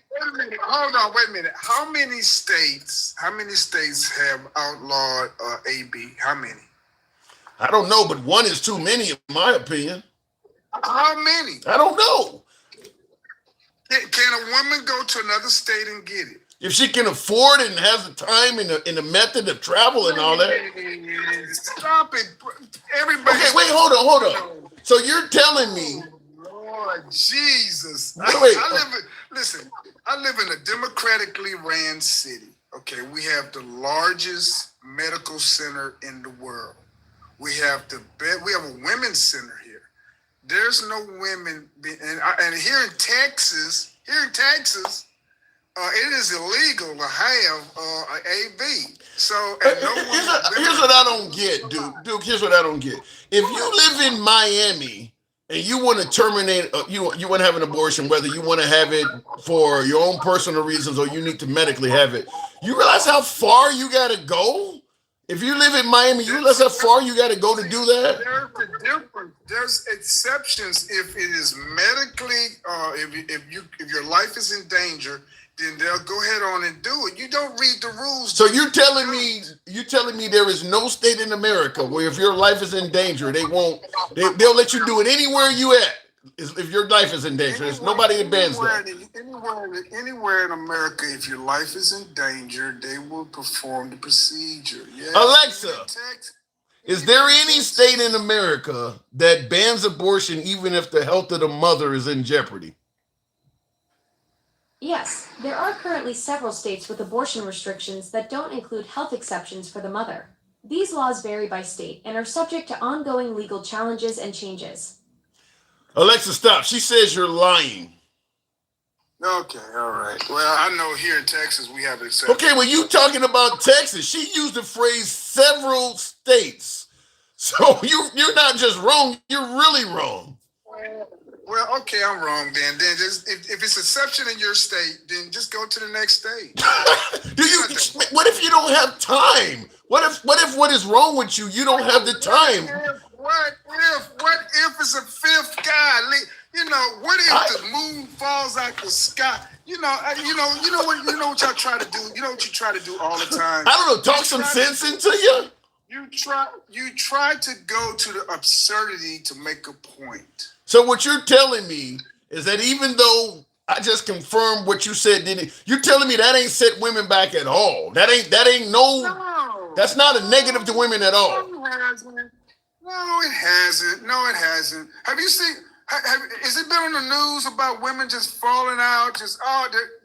No, it hasn't, bro. Yeah. Stop it. What if a woman is okay? Let me ask you this: what if she's forcefully impregnated? Hold on. Let me ask you: if she is forcefully impregnated by a criminal that's assaulting her, are you okay with making her carry that baby to term? Yes, it's the life of the child, right? Yeah. What about the health of the mom, though? Which one matters? The child or the mother? Which one matters? I believe the mother. So forget the child. I thought y'all was about children. We're not about being forced through sexual assault to be a parent. So unalive an innocent child. That what y'all about? Do you have a daughter? Yes, I have 6, and it's not about the child, then, right? Y'all don't care about children, then, right? Y'all come out and talk about Epstein, but now you don't. Now you're not caring about children. I don't think this is. What about the life of a child, an innocent child? Okay, I don't think this is in the best interest of the child, dude. Let me ask you. The reason why I asked you, did you have a daughter? Is the best interest of a child is unaliving them? Yeah. In some cases, Yeah. yes. You said some cases? Yeah. In this case, yes. In this case, yes. Talk to me. Don't tell me. You liberals don't tell me anything else about children. Nothing. Aren't you? Isn't your side the side? Innocent child. You're saying this is where I want an innocent child to be at, right here, because the mom feel as though it's bad, even though a criminal did it. Some criminal. This is the best place for a child. Man, y'all are sick. Okay, let me respond to you now. With my sick ass. Let me respond to you. So if your daughter was forcefully impregnated by somebody that assaulted her, and she was telling you, and she's telling you, Dad, I'm feeling this kick. I don't. This is going to look like the guy that was on top of me that was assaulting me. I would rather take my own life, and she's acting suicidal and everything. You're going to force her to continue going through that. The life of the child comes first. Over your own kid. The life of the child. Which one comes first? The life of the child, innocent child, which did not do anything wrong, or the emotions of the woman? Which one comes first? You do realize that woman has to actually. So what happens if the woman decides? Hold on. Let me ask you this. So let me ask you this. Okay, so you're forcing this woman that was great to have the baby, and if she's suicidal, let's say she does something because she doesn't want to have this child, but the law is forcing her to, like deliberately falls down steps or deliberately takes too much alcohol or something to kill, it actually terminates the life of her child through her own actions. Should she be punished? Yes, the law states so. Hey, when a drunk driver, like they did here in Houston, runs into a car with a pregnant woman and the child was unalive, what did that person get? What did he get, sir? What did he get? He got in trouble. There's a guy that just ran from Texas. A guy just ran from Texas over to, I believe, Italy, and Texas is trying to get him back. You see him in the news? Yeah. You see him in the news? I've heard about the story, yeah. Here's what I don't get. He got what kind? Wait a minute! No, don't run from this. He got I'm what not. kind of smurder? What kind of smurder did he get? But here's the difference, though, Duke. What kind of charge? Duke, I get that. Duke, I'm not denying the case. No, you don't. No, you don't. He didn't just get smurder. He got capital smurder. Okay. You know why he got capital smurder? He killed somebody. He got capital smurder? He killed somebody. What somebody did he unalive? Which one? What somebody? I'm assuming you mean the baby inside of her. That's what makes it capital. Okay, here's the difference, though, Duke. We're a nation of laws. Okay, right? you're just driving home the same point. I'm not disagreeing with the point you're making. Oh, yeah. What I'm saying is this, though. The only way that child is going to survive is if that mom does everything conducive to that child's survival.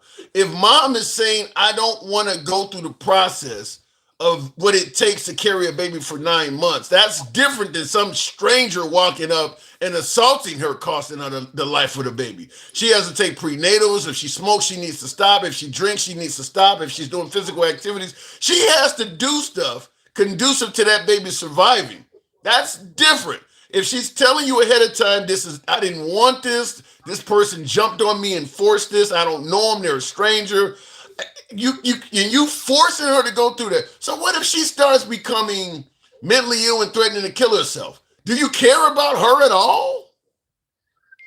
The child's life, the innocent little child with a heartbeat, who has a soul, who does not have anything to do with the criminality of the perpetrator, is trumped over the emotional state of the person that is carrying that child.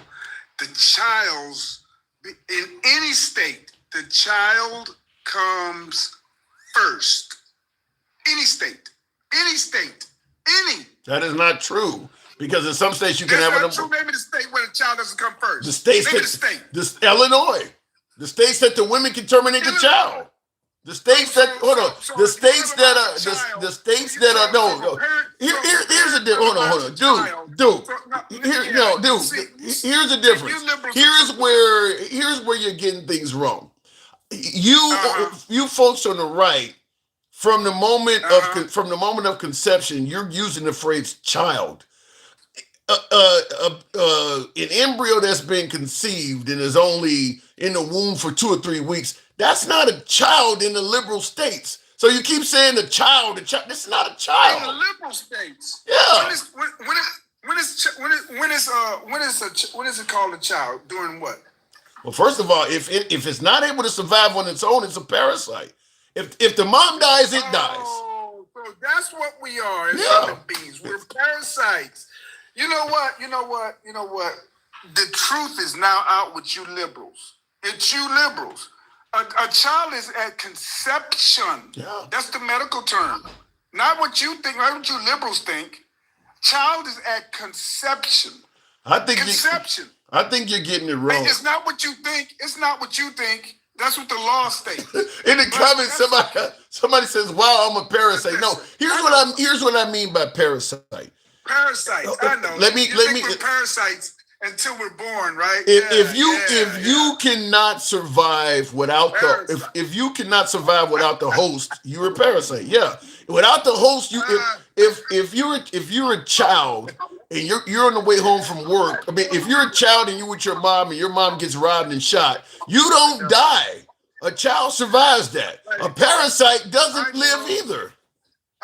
I understand. People on coma are parasites too. You know, if they're in a coma and they can't live without the hospital, they're parasites too, right? I gave you my answer. I got to move it on, Duke. We obviously disagree, but you sick liberals who talk about children, stop it. Don't you never talk about children ever again. You are the worst things that's happened. This is why Donald Trump won, because the AB rights. Y'all lost that, having a smorshing clinic right outside the convention, Democratic convention. Sick, you'll never be back in power. Never. Good luck with that. Good luck with that. I appreciate you, Duke. Always come on back anytime. Thank you. By the way, folks, tap the screen. We'll go back to straight because I got another caller that leans right that wants to talk this issue. So we're gonna bring them up real quick. Tap the screen, get the likes on up to 90,000 if you will. We don't block, ban, or censor. You see how the program is ran. Doesn't matter what your commentary is. We go left to Bernie Sanders, so I'm having dinner with Q. Handsome conservative. You know I was going to come up the second you started talking about murdering children and calling them parasites. What in the holy hell is wrong with your party? What is the difference? Seriously, dude. I know you're not a Christian, but I'm going to quote something to you I got right now out of the Bible. Right now, as you were talking. Better a millstone be tied around your neck and thrown into the deepest part of the ocean than for you to hurt one hair on one of my children. That is directly from the Bible. So everybody, So every state that exercises the death penalty is violating that, right? What I'm saying. You didn't answer that. I don't want to know what you're saying. I'm going to answer that right now. What I am saying is, and first of all, let me state I'm against the capital punishment. So, but let me answer your question. If you're against capital punishment, you should be against murdering unborn children. Murder is murder. And I don't want to hear any of this shit about being a parasite. An amoeba is a fucking alive. It's the same thing. A baby is alive, even though they're tied to their mother through an umbilical cord. What is the definition, conservative? They have brain waves. Okay, conservative. What is that ain't got nothing to do with my. What is the definition of a parasite? What is the definition of a parasite? Yeah. Yeah, I'm asking you, what is the definition? How about we'll Alexa? What is the definition of a parasite? A parasite is an organism that lives in, on, or with another organism to obtain nutrients, grow, or multiply, often harming the host. Would you like to know more about... Alexa, stop. How does that not describe an embryo? Because a baby is not harming a host. Yeah, they are. Women can die in childbirth. Women get diabetes. There's all kind. What are you talking about? Walking down the street, women can die getting struck by lightning. Women can die getting hit by a car. So what are you saying? Wait. So because women can die getting hit by a car, would you say a gun doesn't harm them? I'm saying that murdering an unborn child that has done no wrong, has committed broke no law, committed no sin, is never the answer. I hate to agree with your last guest because we don't see eye to eye on a lot of stuff. But my God, I don't think you guys really realize how bad this makes your party look. It's absolutely horrible. Yeah, I disagree with you, but let me get I got a guest that wants to talk to you. And this is what's good about this is you, me, and the last guest, we're all men. Let's hear about this from a woman's perspective. Takesha, good evening. Hey, Tim. Yes. Handsome conservative. I cannot let you quote that verse like you did because you quoted it and you misused it when you quoted it. That's not what that verse means. That verse means it's better for you to have a millstone tied around your neck than for you to lead a believer astray. It has nothing to do with children. I need you to go study that and read before you read that verse. Before you read that verse, read the entire chapter. It's talking about leading believers astray. It has nothing to do with children. I'm looking at the verse right now, and I'm telling you, go read the whole chapter. You can't just read a verse without understanding. Okay, let him respond to you. Bottom line, I understand that you may be for abortion. If you're a Democrat, most Democrats are. I get that. We're for choice. We are for choice. It's not a choice to commit murder, man. It's wrong. It's evil. Conservative would ever go for that. Tim. Yes. Have I ever said that I supported abortion? You never said if you were pro-choice or pro-life. No. Exactly. I never said, Tim. I said it was the woman's choice. I don't have the right to tell a woman what to do with her body because when I go stand before the Lord, he ain't going to tell me Mary got rid of her child, so I'm going to put that on you, Kiki. How do you respond to that, conservative? That is a good point. How do you respond to that? You're not gonna be held up by. I'm gonna respond to it right now. When a woman can get pregnant by herself without a man's sperm, then she can go kill the baby, but she can't. So it is not just her baby that she is killing. But what if the man? What if her and the dad go down to the clinic together? So the man is okay with it. Then they are both guilty of murder. And personally, you can laugh and giggle. I get it, dude. You have no respect for life, but this is fucking sick. It's just sick. Your party loves this. Is amazing to me. Democrats used to stand for something, but now all you do is find ways to kill children.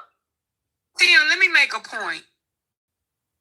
If handsome conservative thinks that every Republican is against that procedure and that every Republican has never had one, he's living in la la land. You've got some Democrats that are against that. that procedure. Yeah. You got some Republicans that are. You got some Republicans that have had them, that have paid for them, and still support them. So for him to be saying that one party is in support of this, it's being hypocritical, Handsome. Actually, he's not, because that's not what I said. Well, but what she's hold on. No, but you would acknowledge what she is saying is true. That there are pro-life Democrats and there are pro-choice Republicans, right? Yes, I do, and I'll tell you. So don't blame it all on the Democrats. That's all she's saying is don't blame it all on the Democrats. All I'm saying is stop saying Democrat. To a Democrat on a Democrat show. That's why I'm talking about Democrats. Now, I'm not saying all Democrats, but I am saying the ones that do it are doing the same thing, Republican or Democrat. Murder is murder. It is a child. It is alive. It has a soul. The fact that I am arguing this with grown-ass people is disgusting. It's just disgusting. I'm not Handsome. Let me give you an example. Say you got a wife and you beat your wife every night. Okay? You think it's right to beat her because you feel like if she talk back, she need that. And I am your neighbor. And I come over with a petition from the neighborhood to say, hey, you got to stop beating your wife. How is that my business if you like beating your wife? Ain't you going to be mad because I brought that petition over there to stop you from beating your wife? I'll tell you why it's my business. Because as a living, breathing human being, I have a conscience and I have a right to say my opinion. Whether or not you agree with it is up to you. But yes, I have the right to say my opinion, just like the last guest had a right to say his opinion. It's murder. Did he not just make our point, As for beating a wife, I would never, ever lay my hands on a wife. Never would I ever raise my hands to a woman. So I wouldn't even do that. But that aside, murdering an unborn child is the greatest act of evil I have ever heard of in my life. I don't, you know something, and me and you've had this. So you mean to tell me that a person that's on unalive row, that you take him in front of a firing squad, because this person is already living and breathing, is worse than taking somebody who never came out the womb? I'm saying murder is murder. And by the way, second time I'm going to say this. No, you just said that was the worst. You said that was the worst. Second time I'm going to say this. I'm against capital punishment. So what you're basically saying, is murder. Yeah, so conservative, so what you're basically saying is both parties is wrong because both parties support what you consider is murder then, right? Capital punishment, in my opinion, is wrong. A lot of Republicans are going to down me for that. That's my personal opinion. I stick by that. So then you believe that both parties support murder. I've answered your question as far as capital punishment goes. As far as abortion goes, you just said there are Republicans that do believe in abortion. Yeah. If there are Republicans that believe in abortion, then those people that believe in it, that are Republicans, are just as guilty for murdering children as Democrats are for supporting the death of children. Every time I hear shit like Black Lives Matter, remember all the Black lives that are being extinguished in fucking abortion clinics. Remember that. If you care so much about Black Lives Matter or White Lives Matter or Jewish Lives Matter, remember how many people are being murdered. Either you care or you don't. And I would say the same, I would say the same to you. When you got folks like Charlie Kirk saying that they shouldn't get free lunches in schools, you guys are against doing, I mean, it's the same shit. So you want, Your party does. You're making it sound like the you making it sound. Hold on, let me respond to you now. You're making it sound like the liberals don't give a shit about children, but I can cite 100 reasons why your party don't give a shit about them either. The only reason that I vote Republican, the only reason that I vote Republican, well, not the only reason, I apologize. The main reason I vote Republican is my party does not run on murdering unborn. Yeah, they do. They run on murdering adults. I have never voted on for any Republican that ran on.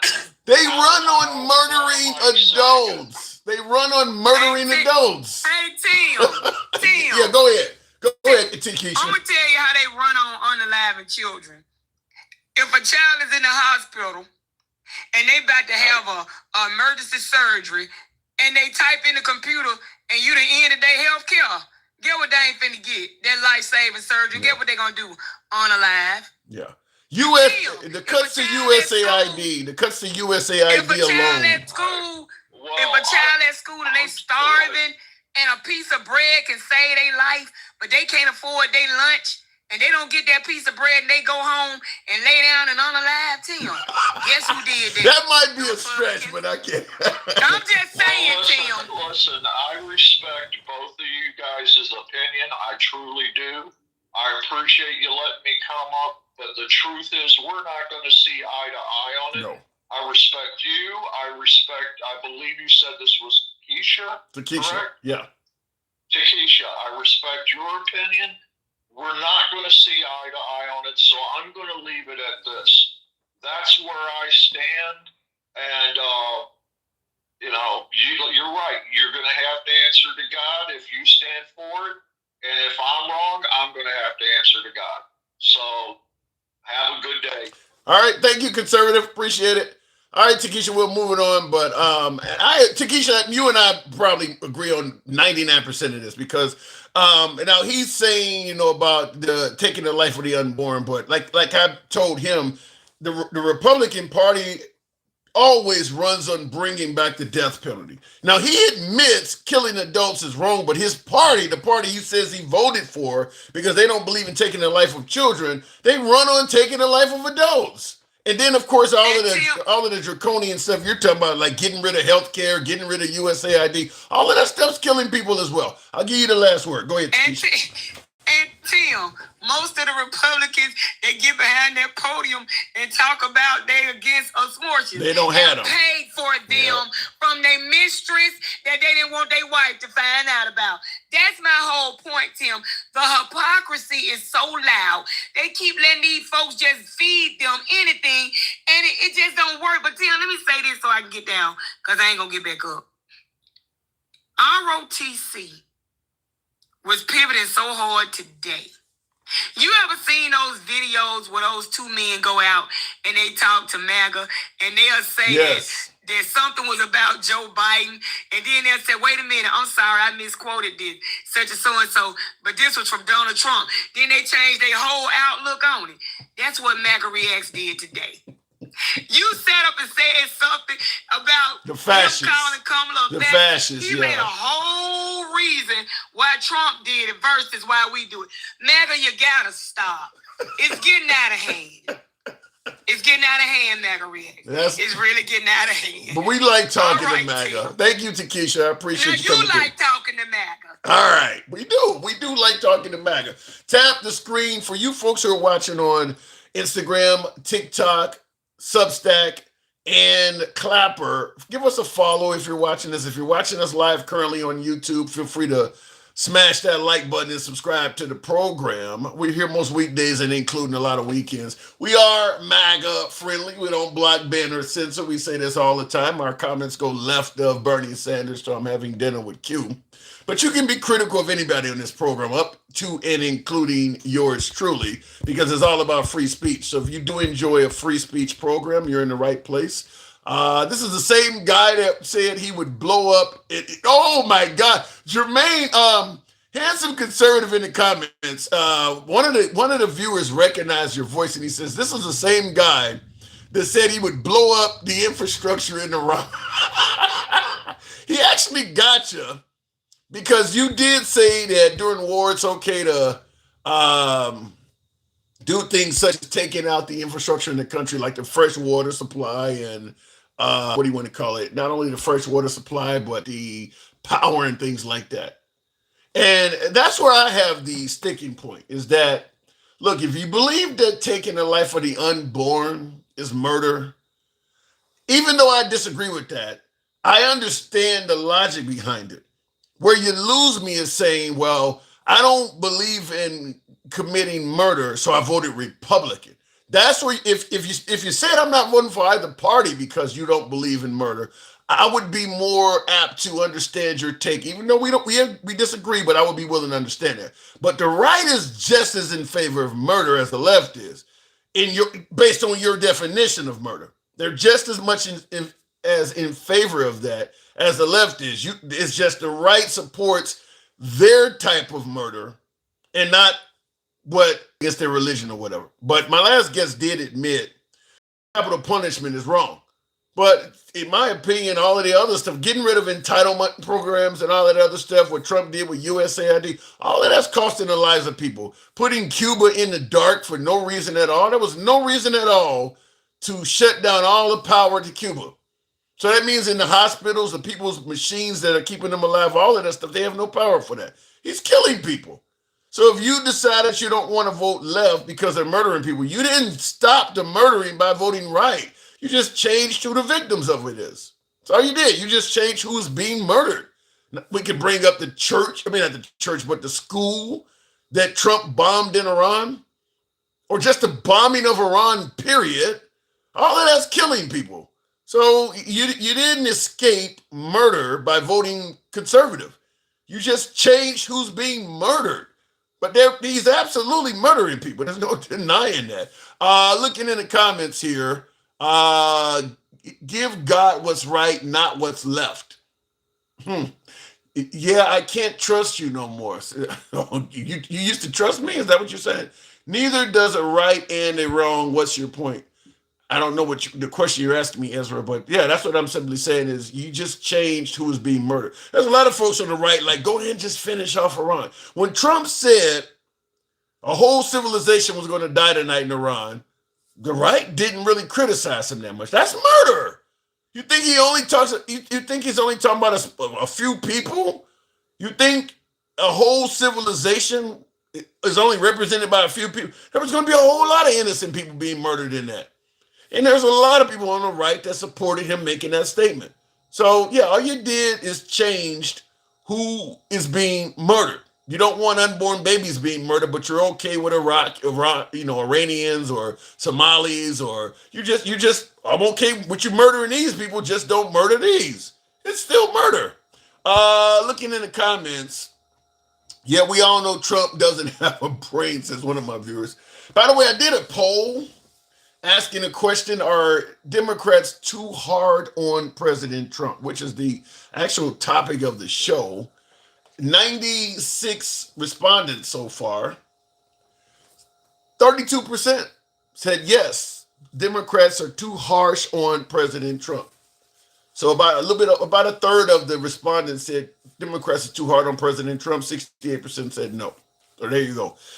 Duke Vader says, thank you, Trump, for standing up for children. I don't see how saying a child shouldn't get a free lunch in schools is standing up for children.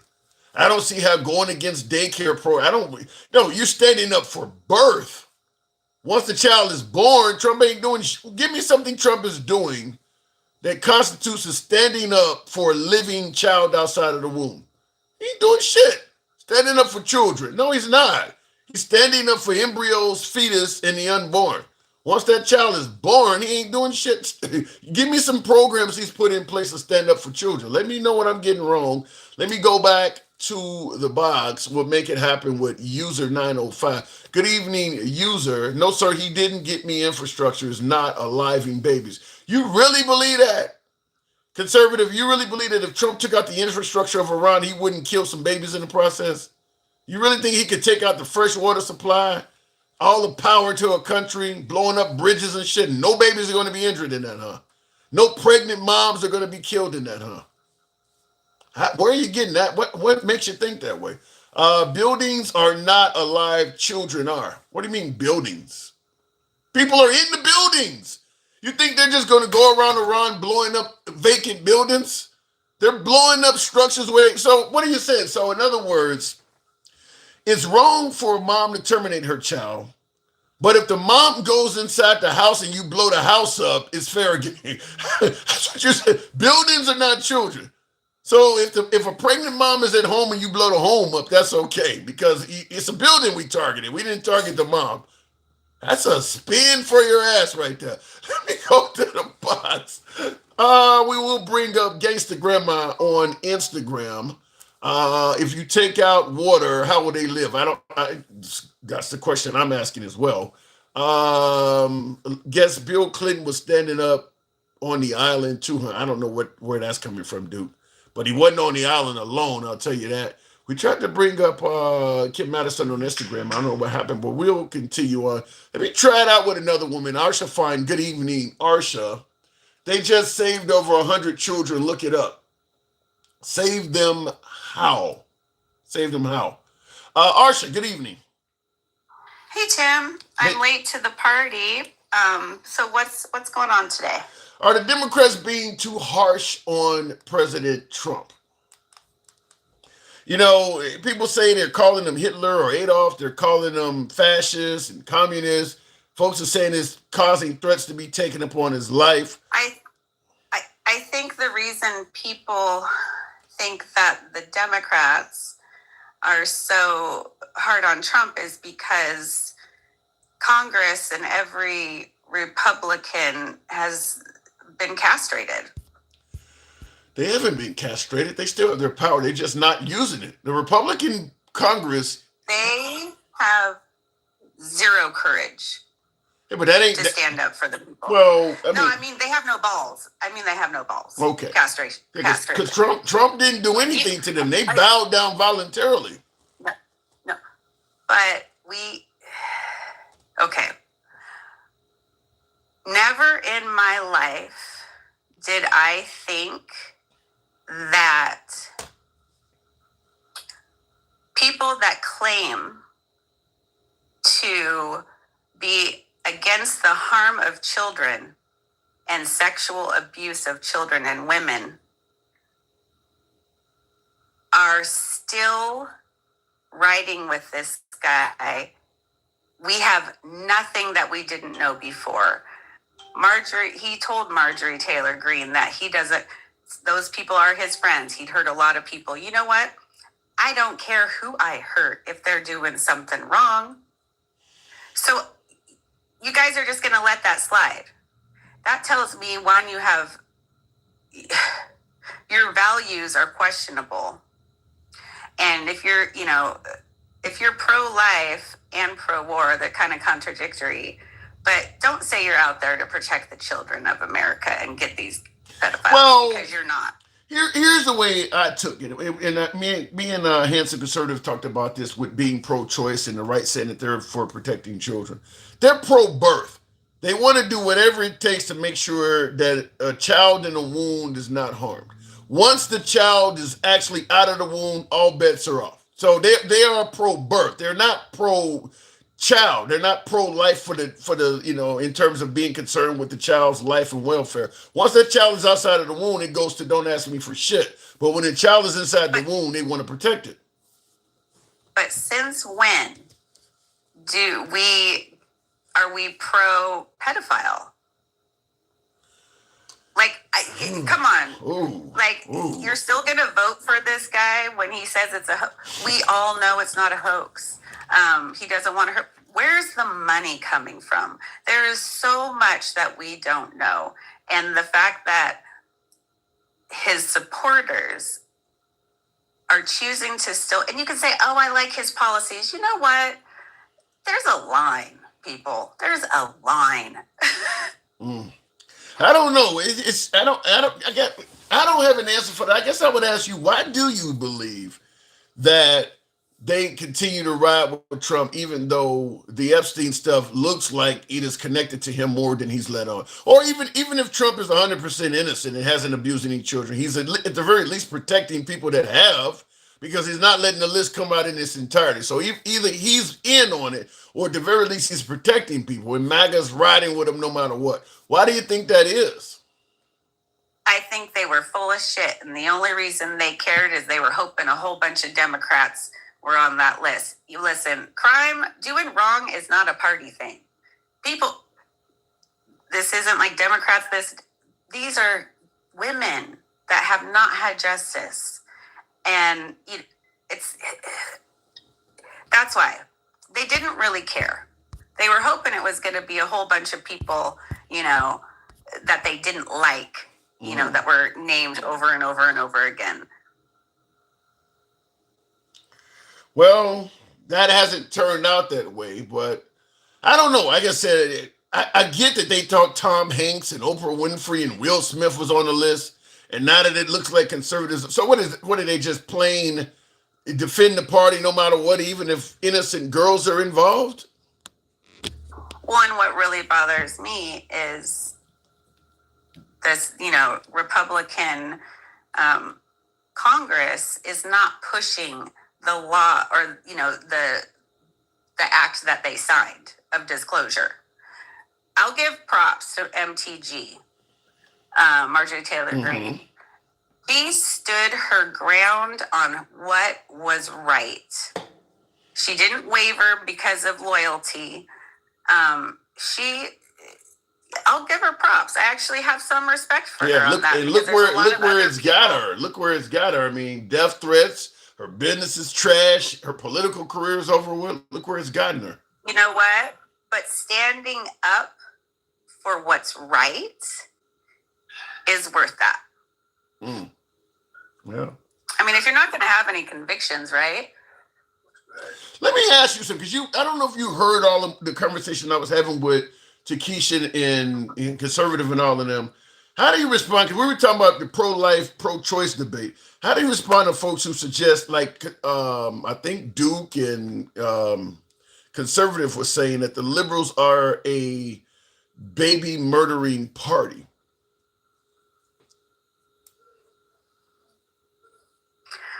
We don't go out and murder babies. Babies are born. When you're still in the womb, you're going through different stages of development in the womb. If anybody honestly believes that as a woman getting pregnant, we're just living our best life and yay, oops, and we're using it as birth control, that is, mistakes happen. You can go through all the things, using condoms, birth control, blah, blah, blah. And it's not 100%. The only true thing is, abstinence. Yeah, but their response is you can't call a living human being a mistake. They tend to believe God didn't create mistakes. You're Christian. How do you respond to that? People make mistakes. Yeah, but God does not. So you're pregnant, and they believe that is a blessing from above. Is it going to be a blessing for that child if it's born into poverty with a drug-addicted mother and no father? Is it going to be I mean, if they were going to come to the table and say, we are pro-life from womb to the tomb, the world would be much different. Yeah. And I think a lot less women would. We're not that way. Yeah, I think a lot less women would, because a lot of women have abortions due to financial hardship.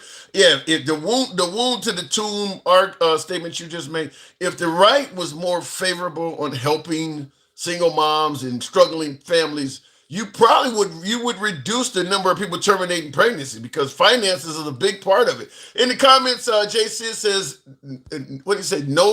No services, says no abortion, no school lunches.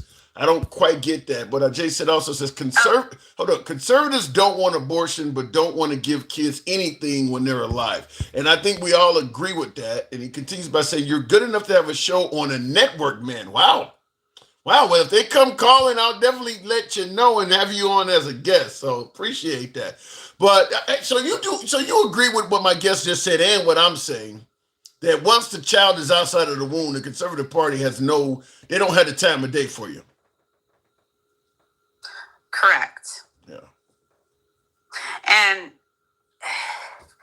it's interesting that we've gotten to the point where we're so concerned about party or how we register or what, our voters card says, that we aren't actually looking at each other anymore. I mean, if any human being on this that's listening can honestly say, looking over at their neighbor, maybe on their street or on their cul-de-sac, whatever, and they know that they have liberal, or more progressive, ideas and stuff like that. If you are sitting there wishing upon your neighbors harm,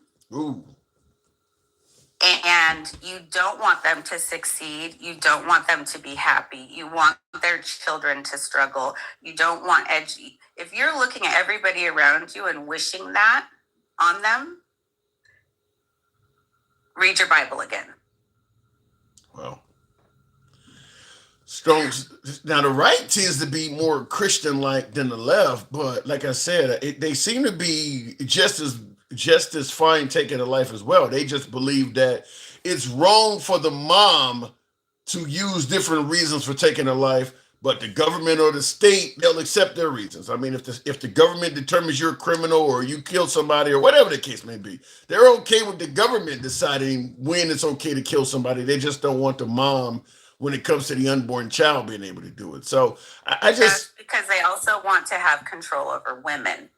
So, but at the end of the day, if you looked over at your neighbor or the people around you in your community and you found the things that were similar, we all want to wake up with, a warm bed or, a nice bed, clean water, clean air, and, have the ability to live the day.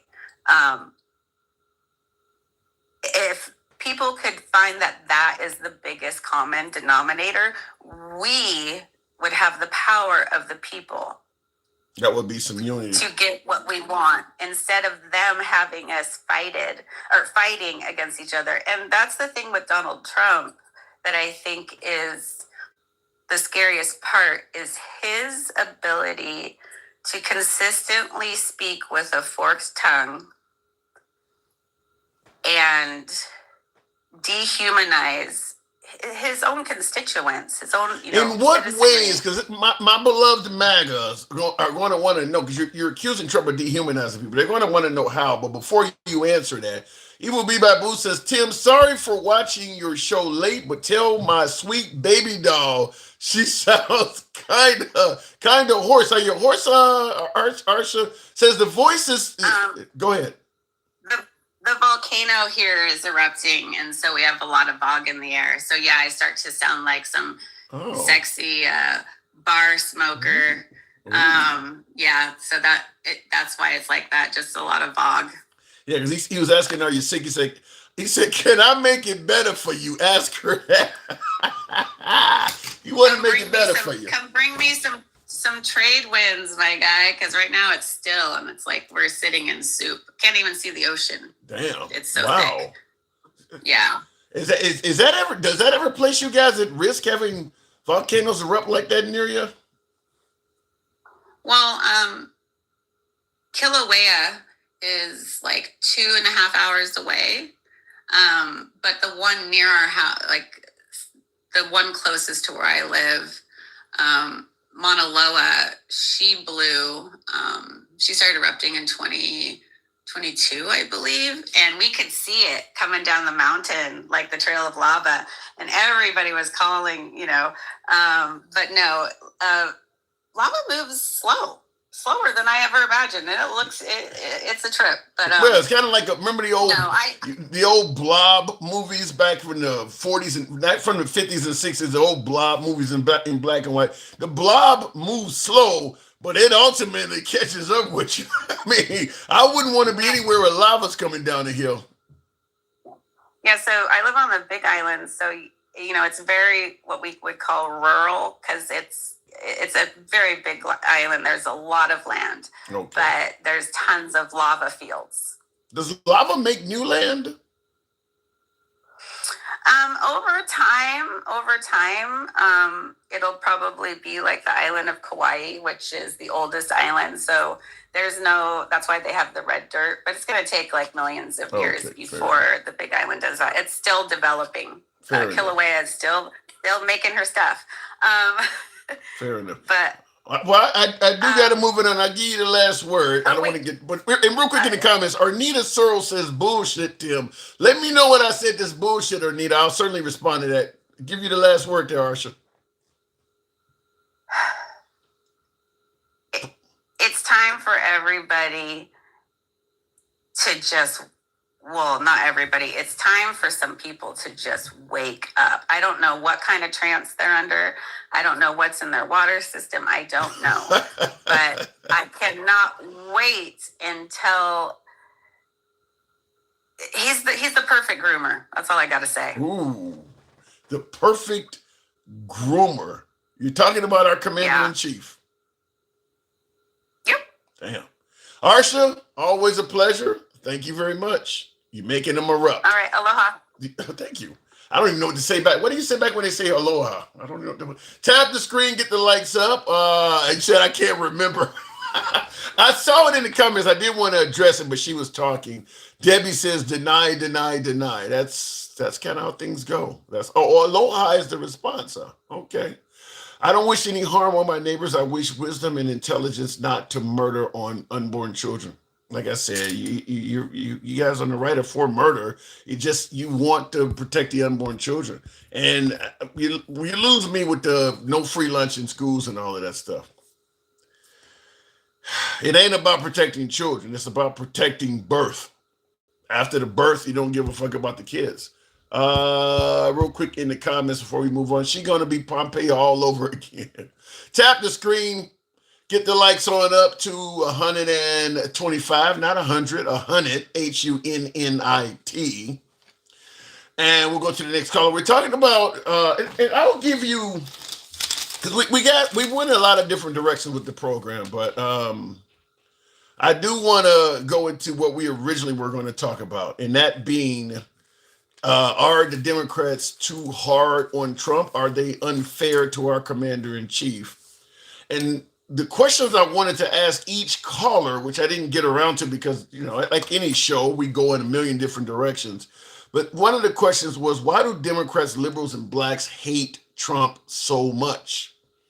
We're asking, are the Democrats too harsh? Are the liberals too harsh on President Trump? And also, is there any hope, to reverse Trump's image with the Democrats? I see in the comments, Michael Thomas says not hard enough. Is there any hope of reversing Trump's image with Democrats? What would a Republican victory look like in the midterms? Let's say the gerrymandering and all this stuff really works well for Trump, so that they maintain control of both the Congress and Senate in the midterms. What would a Republican victory look like going forward? And just a follow-up question. If for some reason the Democrats were to be successful in the midterms, Senate and Congress, which many analysts are predicting. And by the way, thank you, Trapwoman. Some of you folks help your boy out with the hat, mustache, TikTok cap goals. Haven't been soliciting that. Haven't been seeing them. So thank you, Trapwoman and Alter Ego. If the Democrats are successful in the midterms, Senate and House, 3 things you want them to do right away. 3 things you want the Democrats, if they are successful in the midterms, to do right away. Travelman, perfect guy to ask that question. Democrats win the Senate, take back the Senate and the House in the midterms. 3 things you want them to do right away. What say you? Good evening. Good evening, Tim. How you doing, man? It's a rough program. It's a rough show today. It's a rough show. Man, when you talk to people in cults and shit and all kind of crazy things going on. The main thing The main thing that I would like for them to do, number one, is perform oversight. That's number one. In what way? They need to have oversight on the government contracts, on what his family is doing. They need to have oversight on why do we have two real estate guys over there negotiating with Iran and Russia instead of having professionals and people that have experience. We need to know why did they send over there to negotiate with Iran and not have anybody with nuclear knowledge as part of the contingent. See, we need to find this kind of stuff out.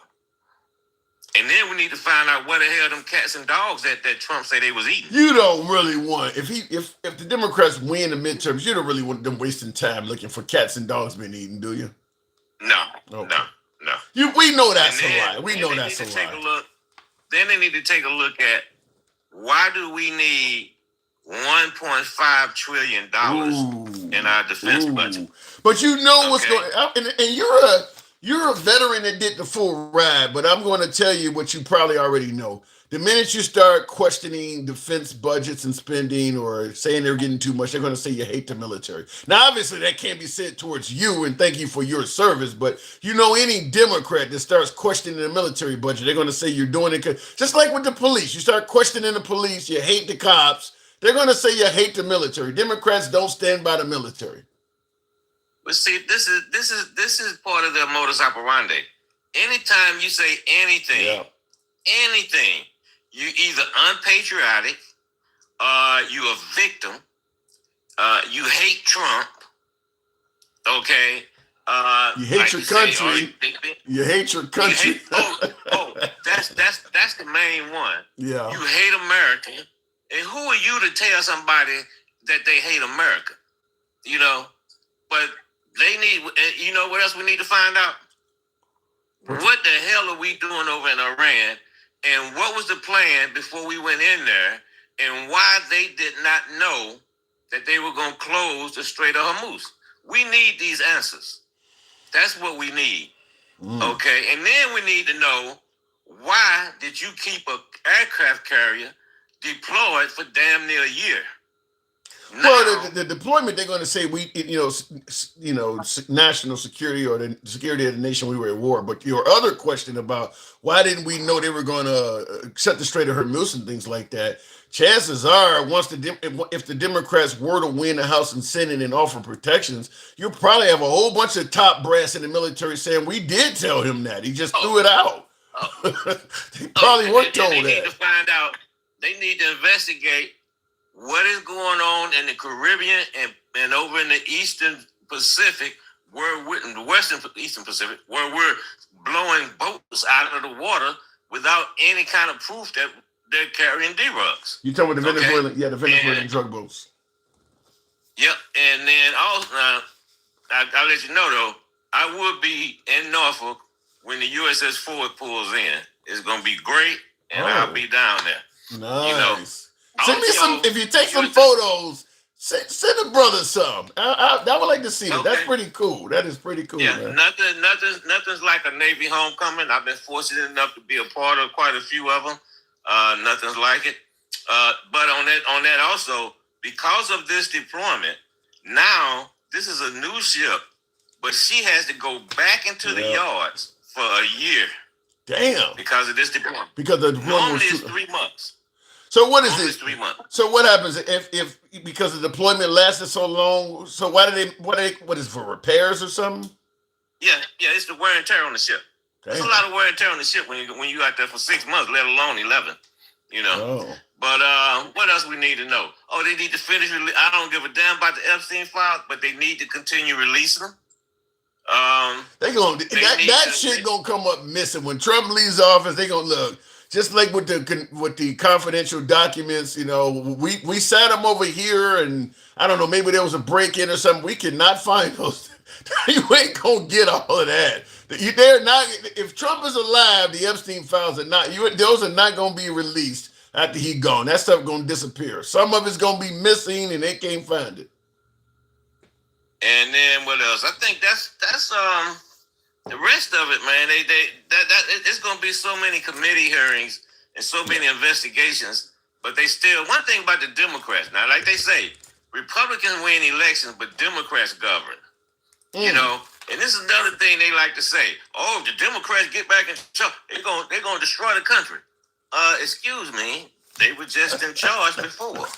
Well, they did. Okay. They think Biden let in millions of folks who we don't know who the hell they are, and they were letting transgender convert our kids. They do believe the Democrats are destroying the country. This is how gullible they are. Oh, so-and-so went to school as a girl and came back as a boy. You know, anybody believe that? And you know the sad part about it, this is how gullible they are. You could ask somebody in Maine, and they will repeat that. And you ask somebody in Texas, and they'll repeat the same damn thing because they're all on the same page. They're all gullible. Well, I don't know if it's necessarily being gullible. I think it's, there's some gullibleness to it. How about stupid? But stupid? There's another synonym. But I'll say this.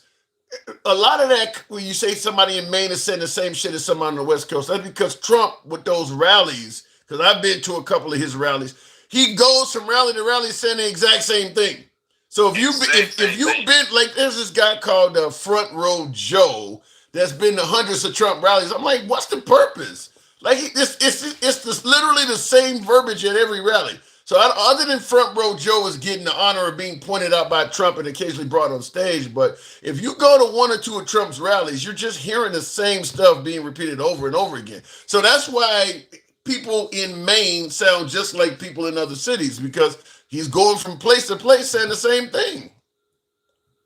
And you know, another thing too is they need to find out what is happening with all of this stuff that's going. I think I already said it, with his family, number one. Nepotism. And then they need to find out, he says $18 trillion has been invested in this country, which we know is a lie. Okay, they need to investigate that. And then they need to launch a criminal investigation and find out what the hell Jared Kushner and what with the Saudis, with his daughter. Doing. Yeah. Yep, what they're doing over in the Middle East. That's what they need to do. Because there's something shaky going on. Well, I mean... And then, wait a minute, one more thing, Tim. Because you say we're Democrats too hard on Trump. Yeah. Tell me there hasn't been a day when Trump hasn't insulted somebody, said something derogatory about the Democrats or a specific person. Well, he did disappear for a few days back in September when people were saying he was dead. So that may be one. And then he was still tweeting though. He was still out on Truth Social. It would be hard, I'm just joking. It would be hard pressed to find a day. Anytime you put a microphone in front of Trump's face, somebody gets insulted. If he's not insulting the Democrat, he's insulting the person he's talking to, which might be the media. But it's hard to get Trump to speak without insulting somebody. So never. I don't think that's ever happened since he's been a politician. And you know what? They also need to investigate, why did he pay a company $1 billion to cancel their wind farm project that they had? He paid some company $1 billion. They're paying a company $1 billion not to continue with that wind farm project.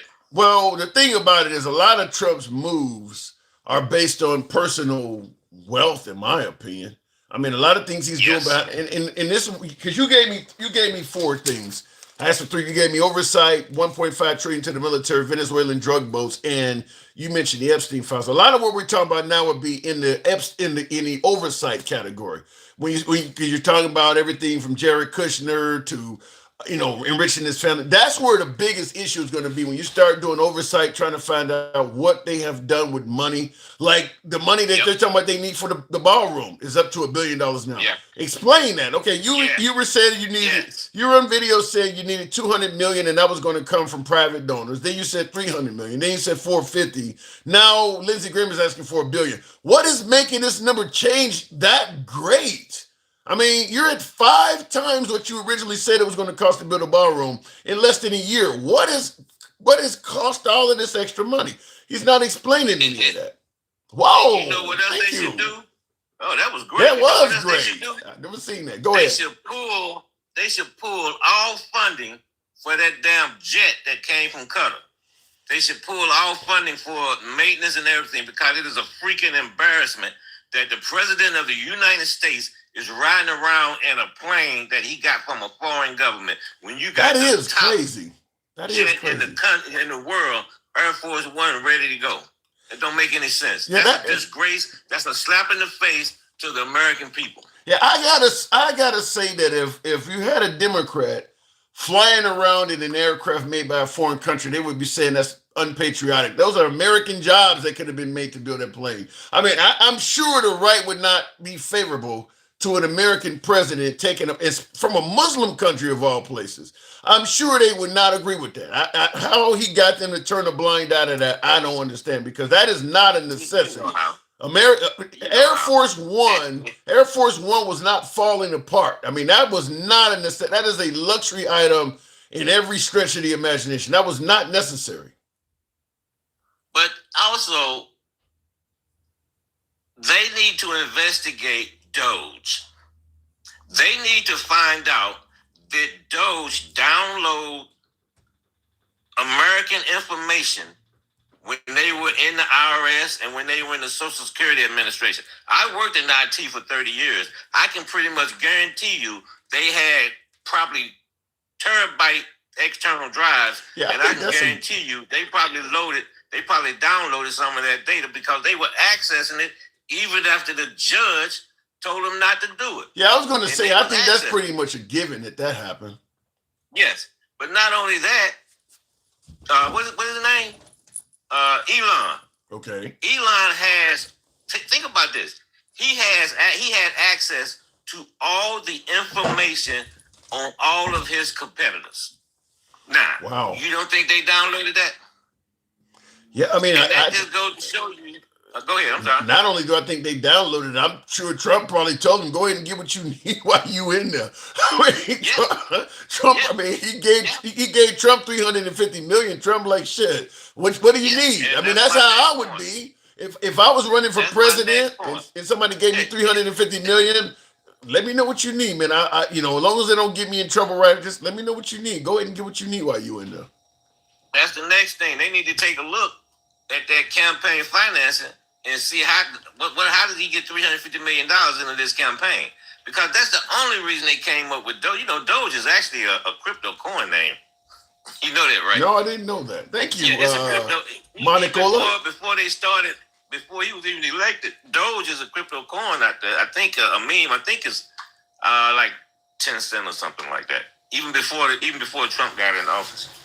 Yeah, DOGE. Yeah.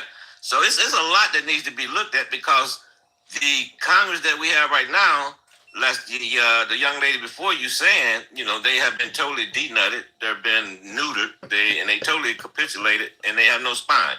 So one of the things, if they take over the Senate, one of the things they need to do is just let Trump know right from the beginning, if one of your judges die or leave the bench, don't even think about sending somebody up here because we're not going to even look at him. Ooh, so take a page out of Mitch McConnell's book. Refuse to certify. Yeah. Refuse to. Yeah.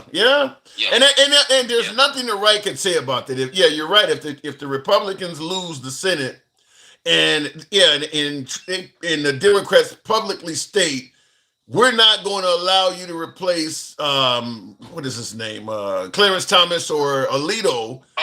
There's nothing they can say because they've done it with Obama. They did exactly that. So that would be interesting. I'm sure Trump would go ape shit, but that would be interesting. Hey, and then this other thing too, Tim. There's one last thing here. They like to bring up the fact that when you ask a Democrat, they can't tell you what's the definition of a woman. Yeah. Yeah, they love to bring that up, even though that's a stupid ass question. I'm not going to even answer it. Okay. It's a gotcha question. But at the same time, they can't say that Trump lost the election in 2020. They had a panel of appointees, and not just the judges, but you ask any appointee that comes up in front of Congress for the committee hearing, and not one has ever said that Trump lost. You can't even get damn congressmen in Congress to say that Trump lost the election. Well, just like the Democrats are trying to we're trying to pander to the LGBTQ community. Obviously, folks are not answering whether Trump lost the election because they're trying to pander to him. It's for the same purpose. Okay, well, if they're pandering to the LGBTQ, if you give $12 billion to farmers or $24 billion the first term, isn't that pandering? Oh yeah, there's a lot of pandering going around, but I'm just saying in those two cases, yeah, there's a ton of pandering going around. But the right is not going to risk saying Trump lost the 2020 election because they know it'll cause them, problems with President Trump himself. He wants them to take the stand to keep backing that shit up. It'll come out later on. Some of them will, in regards to defending their legacy throughout history, some of them will come out and say, look, I was scared, or he made threats. Some of them are going to play it, just like on January 6th, when it became time for prosecuting a lot of them January 6th people. Well, Trump made me do it, and Trump said, and they were throwing him under the bus. That will happen in the future.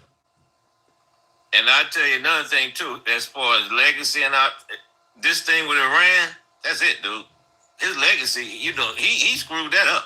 Not that he was gonna have a good legacy anyway, but doing what they did in Iran. Think about it. Why did we end up in this situation? You know what? They like to talk about, well, because of the Iranian, this, that, and the other.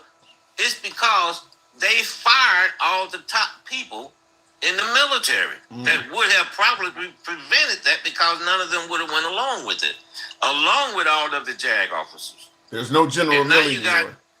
Now you got a 3-star up there that's telling him that you shouldn't do that. He was like, F you, I'm doing it anyway. And they went in and they did it. And now we got this clusterfuck where, excuse my French, the UAE is pissed off because Iran hit one of their main infrastructure structures.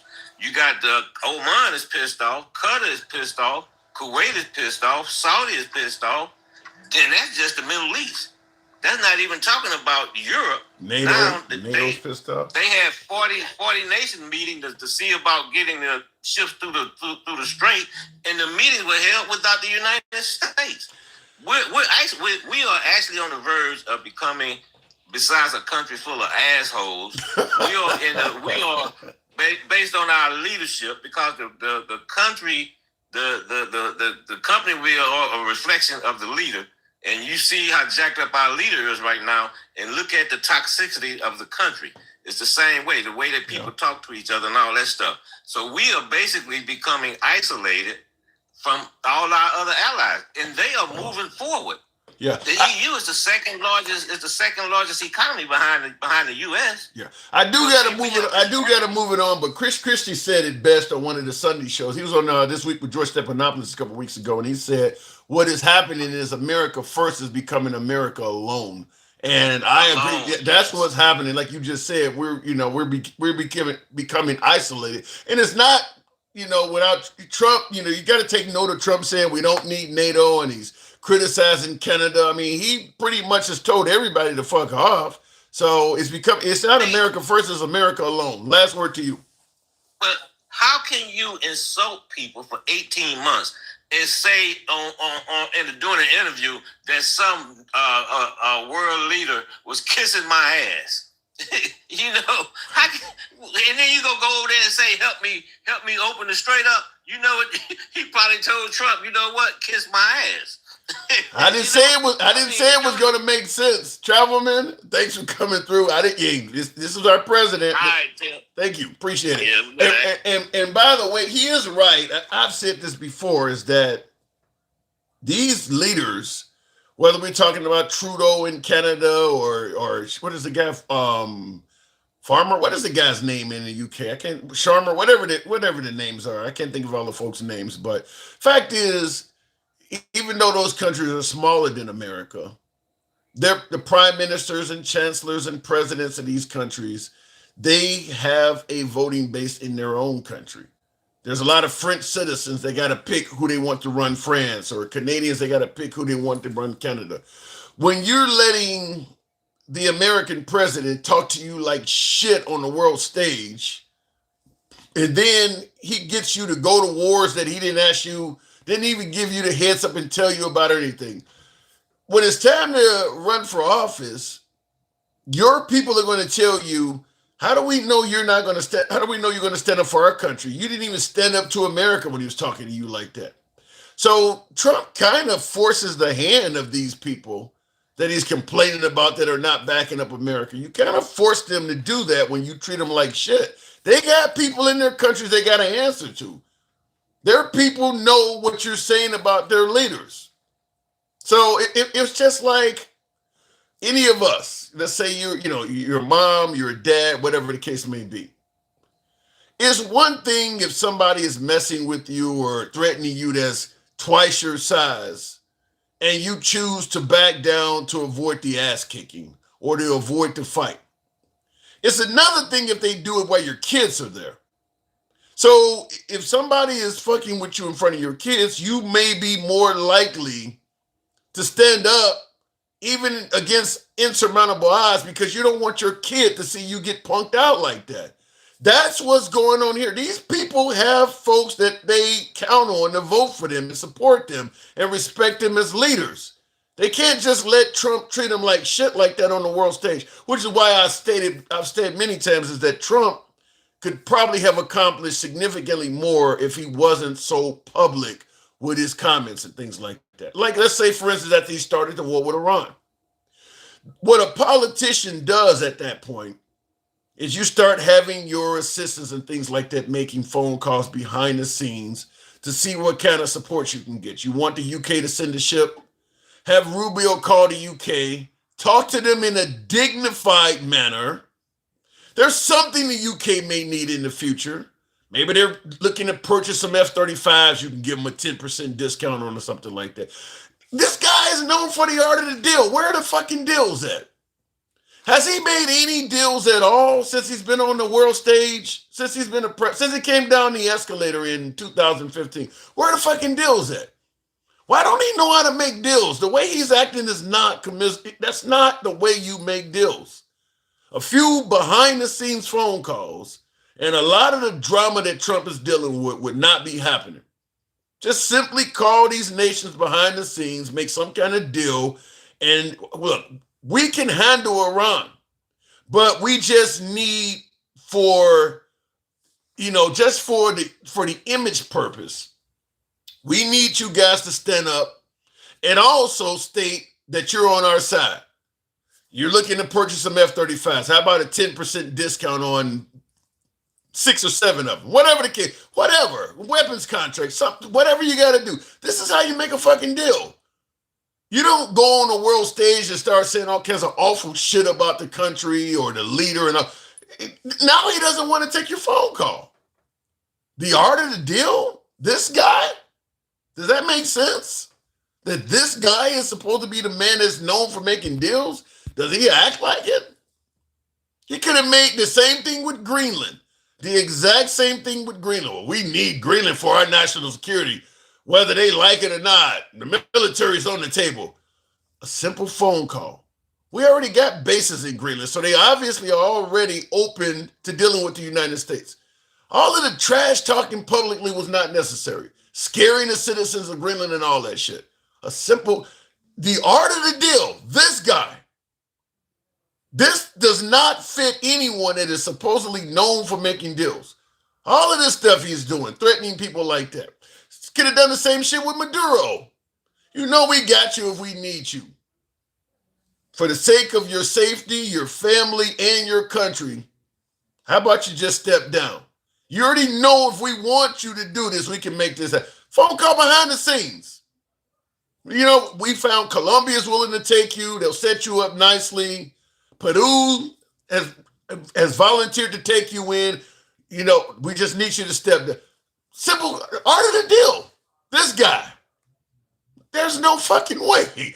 This guy is what he was doing as a businessman was probably the exact same shit he's doing as a president. He was bullying people and just making shit happen. He don't come across like somebody that know how to make deals because these are deals somebody in his position could easily make without all the rough language and the insults publicly. That don't have to be done. He's doing that because he's enjoying it. This has nothing to do with being somebody who's a great deal maker. These are easy deals to make when you got the finances the power, the military of the United States, and the respect that we used to have.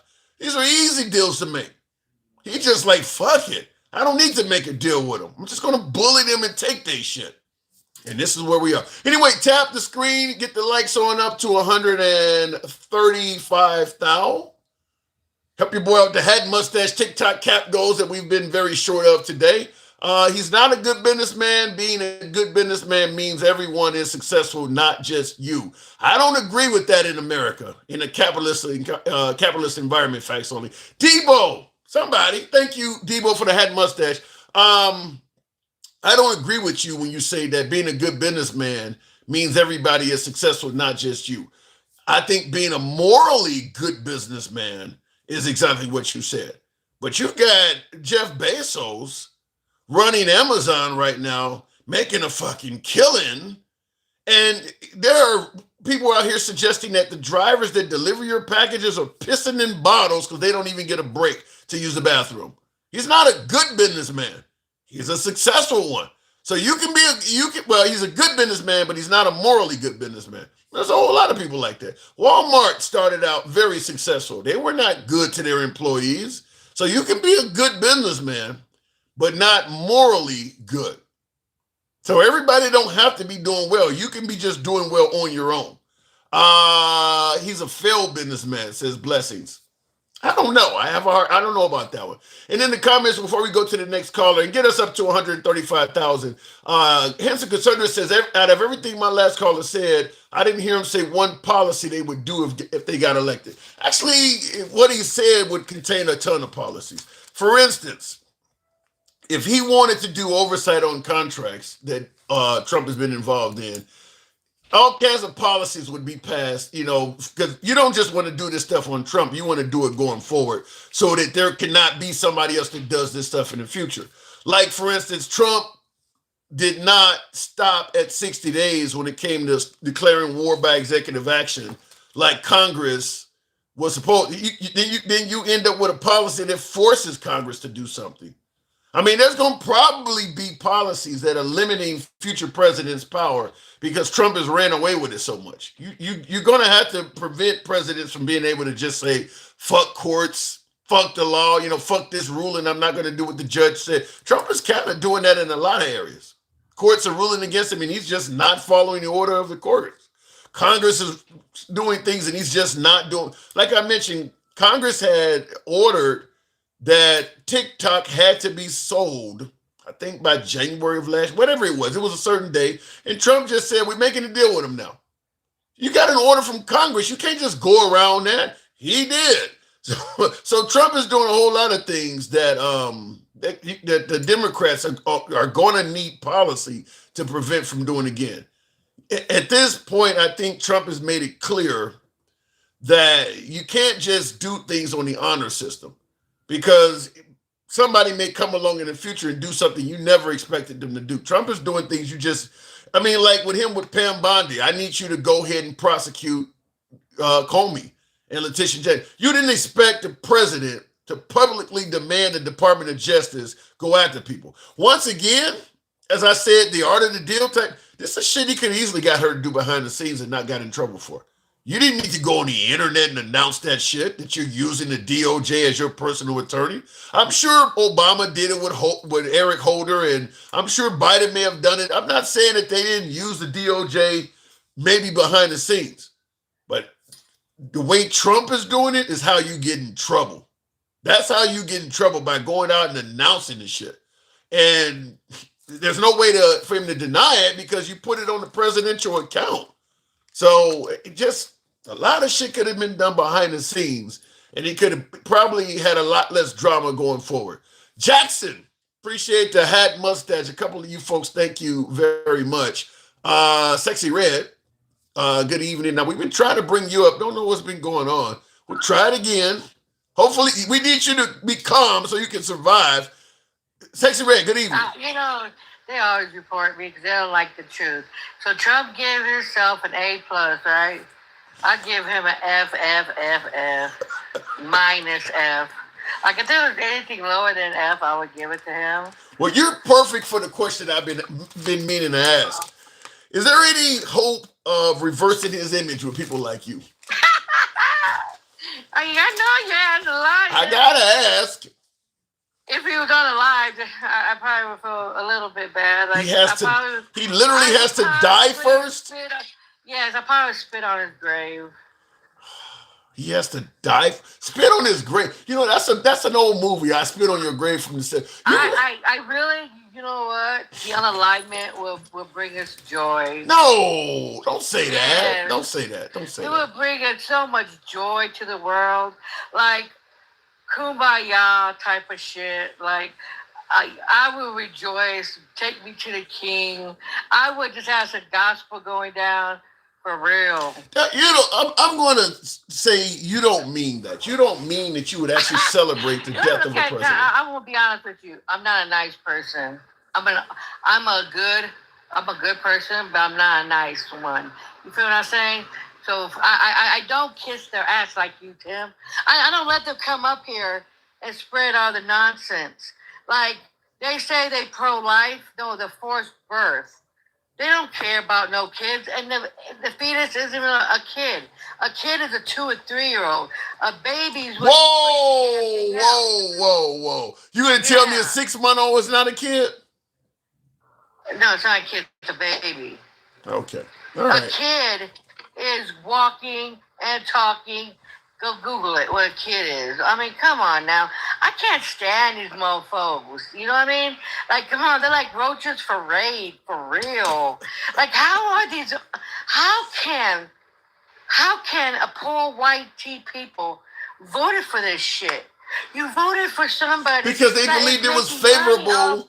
Because they believe Trump was favorable to poor white people. Let me respond to some before you continue. In the comments, Billy B or something like that, 1426 says, I must thank you, liberal Tim. Once I talk a little on another liberal YouTube channel, I get banned, sometimes even some conservative YouTubers. Thanks again, because you allow the First Amendment here. We absolutely do. We believe in free speech. We certainly favor talking to MAGA, so we certainly don't limit you if you lean right. So glad to have you here. You're welcome on the program anytime. Continue, Sexy Red. No, see, you know what? That's what I'm so sick of them. That's why I don't give them grace. I don't give a fuck about none of them. I don't care if their kids go out and they need food. I don't care no more. Because they voted against they didn't listen to black women. When we stood up and down and said the Project 2025, look what he's going to do. Oh, no, he's not about that. He's going to lower groceries, and he's going to do this, he's going to do that. And, oh, my God, he's not about WARs. The only reason why we're doing the WARs is to keep more drama going. He doesn't even want the election. Whoa. So you said the only reason we're at war is to keep... So you think he just started this just for the sake of creating drama? Yeah, because the Epstein files. That, and he asked, what was that guy? What was that dude that came over here from Ukraine? Yeah, he asked him. Zelensky, I know what you're talking about. Zelensky. Yeah. He said if we're at war, at war they don't vote, but we still do though. See, he didn't see how he doesn't comprehend. So yeah, he's starting everything. And let me tell y'all idiots this right now.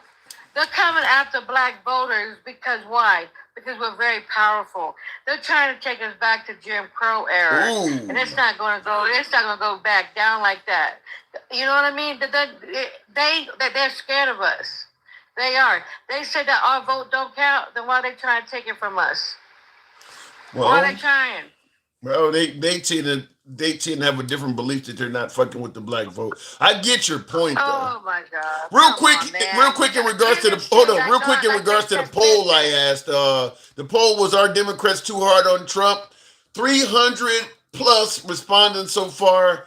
Out of the 300 folks, 31% said yes, the Democrats are too hard on Trump. So that's over 100. That's about 100 people.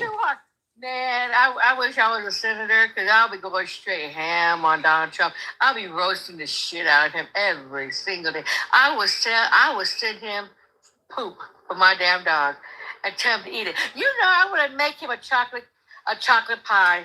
I really would. A special chocolate pie. What's in that pie? Shit. I sent him a special chocolate pie. Have you ever seen the movie The Help? Yes, I would do that, and I would send him a special chocolate pie. I would look at you and think you wanted to give him a cream pie. Dude, I would never touch that man with a 10-foot dog. Yeah, you really think I would touch? I'm telling you, I'm pro-black. And you know what? Today, I promise you, I forgot to tell you this. Today, I was on a black maggot live, right? He said, I'm pro-black. I'm for the black people. You know what I got up there and I said? I said, what'd you say? Oh, I'm pro-black. But you voted for the Triple K? You voted for racism? You're not comparing. You're not comparing. No, you can't compare. What has Trump done? Okay, you keep saying the same thing. What has Trump done? What has Trump done to compare him to the Triple K? Really? Yes. Tim, I was trying to be nice to you. Do I gotta drag you to the pit of hell? No, I was trying my best. I am high as hell. And I was just like, chillaxing. And now you're up here saying... You're comparing the man to the Triple K guy. You're comparing him to He is. All of them are the Triple K, dog. What are you talking about, Willis? And you cannot be pro-black and vote for this man. He has done nothing but undo things for us. He took black history out of schools. He's taken black history out of everything. And then he's over here firing over 300,000 black women. That is not pro-black. I got an individual in the comments in reference to you. T-Biz says, this lady is setting y'all back further than Trump ever has. Talking about you. Kiss my black ass, too. You know what I mean? Like, dog, you're white as shit. You're over here telling me, get the hell gone. I can't stand these snow roaches. Oh, God. The saltines is really popping tonight, man. Woof, woof. You know what? This is what's funny about these motherfuckers. This is what is so funny. They say they pro-life, right? But they're stripping women of Medicaid, Medicare, WIC, food stamps. They're taking things away from the children. You know what? 1 out of 5 kids in West Virginia go hungry every single day. But yet they can't feed them, but they go do a war, right? You know what I mean? Come on, this is crazy. But the pro-choice, no, the pro-life. I'm pro-choice. I'm legit pro. What's that called? Pro-life. Because you know what? I'd rather have a woman have a baby if she really wanted it too, right? But I'll have her set up that if she wants to have a baby, she'd go out and get food stamps and stuff and feed her baby. If she needs WIC, she has it. If she needs Medicaid, she has it. If she needs to stay at home for 6 months, she has it because she has food for her baby. Well, you know that's really pro-life. You know what it is? Forced birth, and then they call a fetus and a zygote a child. What the hell is a zygote? That is something. What is a zygote? Crazy. What the hell is a zygote? You don't know what a zygote is? No. Lord have mercy. You didn't go to school? What the fuck is a zygote? A zygote is the first stages of an embryo. There has no sentience, there's no brain, no heart. It's just a glob of cells. That is a zygote. What? Handsome conservative. Yeah, I know that. Handsome conservative said a zygote is what Democrats call undeveloped babies so they can murder them. It's not a baby. And if he really was a Christian, okay, he would read the Bible because God made Adam out of dirt. God breathed into Adam's nostrils and said there's life. So God said that truly life begins at first breath. So let me get that shit situated. It was in Genesis, James, and everywhere in the Bible. There's like 6 legit Bible verses saying when life is. It's the only thing it is that the mofos want forced birth. They don't give a damn. And you know what it is, though? They don't give a damn about black and brown women having them because you can obviously see who's unaliving, like in Georgia, but they want the white tea women. Listen, women, to the white tea idiots. Well, they don't give a damn about you. They want you to breed because they swear up and down you mofos are jumping over the fence and getting BBC. Well, real quick, Hallelujah. in response to you saying that conservatives should read the Bible, he says he does read the Bible every day, and he says every child from Adam and Eve was created in the womb. That's what he says. No. Do you see that? Do you see that? God made Adam out of dirt. God breathed into Adam. No, that ain't you didn't hear what I said. That's the first sign of life. No, he said every child from Adam and Eve on was created in the womb. Oh my God. But okay, you know what? When you take a 6-week-old, right? I had a miscarriage, right? I had a miscarriage in 8 weeks. It was a clump of cells. Okay? Are you going to go breathe? Are you going to what? Are you going to try to save that? It was a clump of cells. It cannot. You can't save a clump of cells. Oh, well, get over it.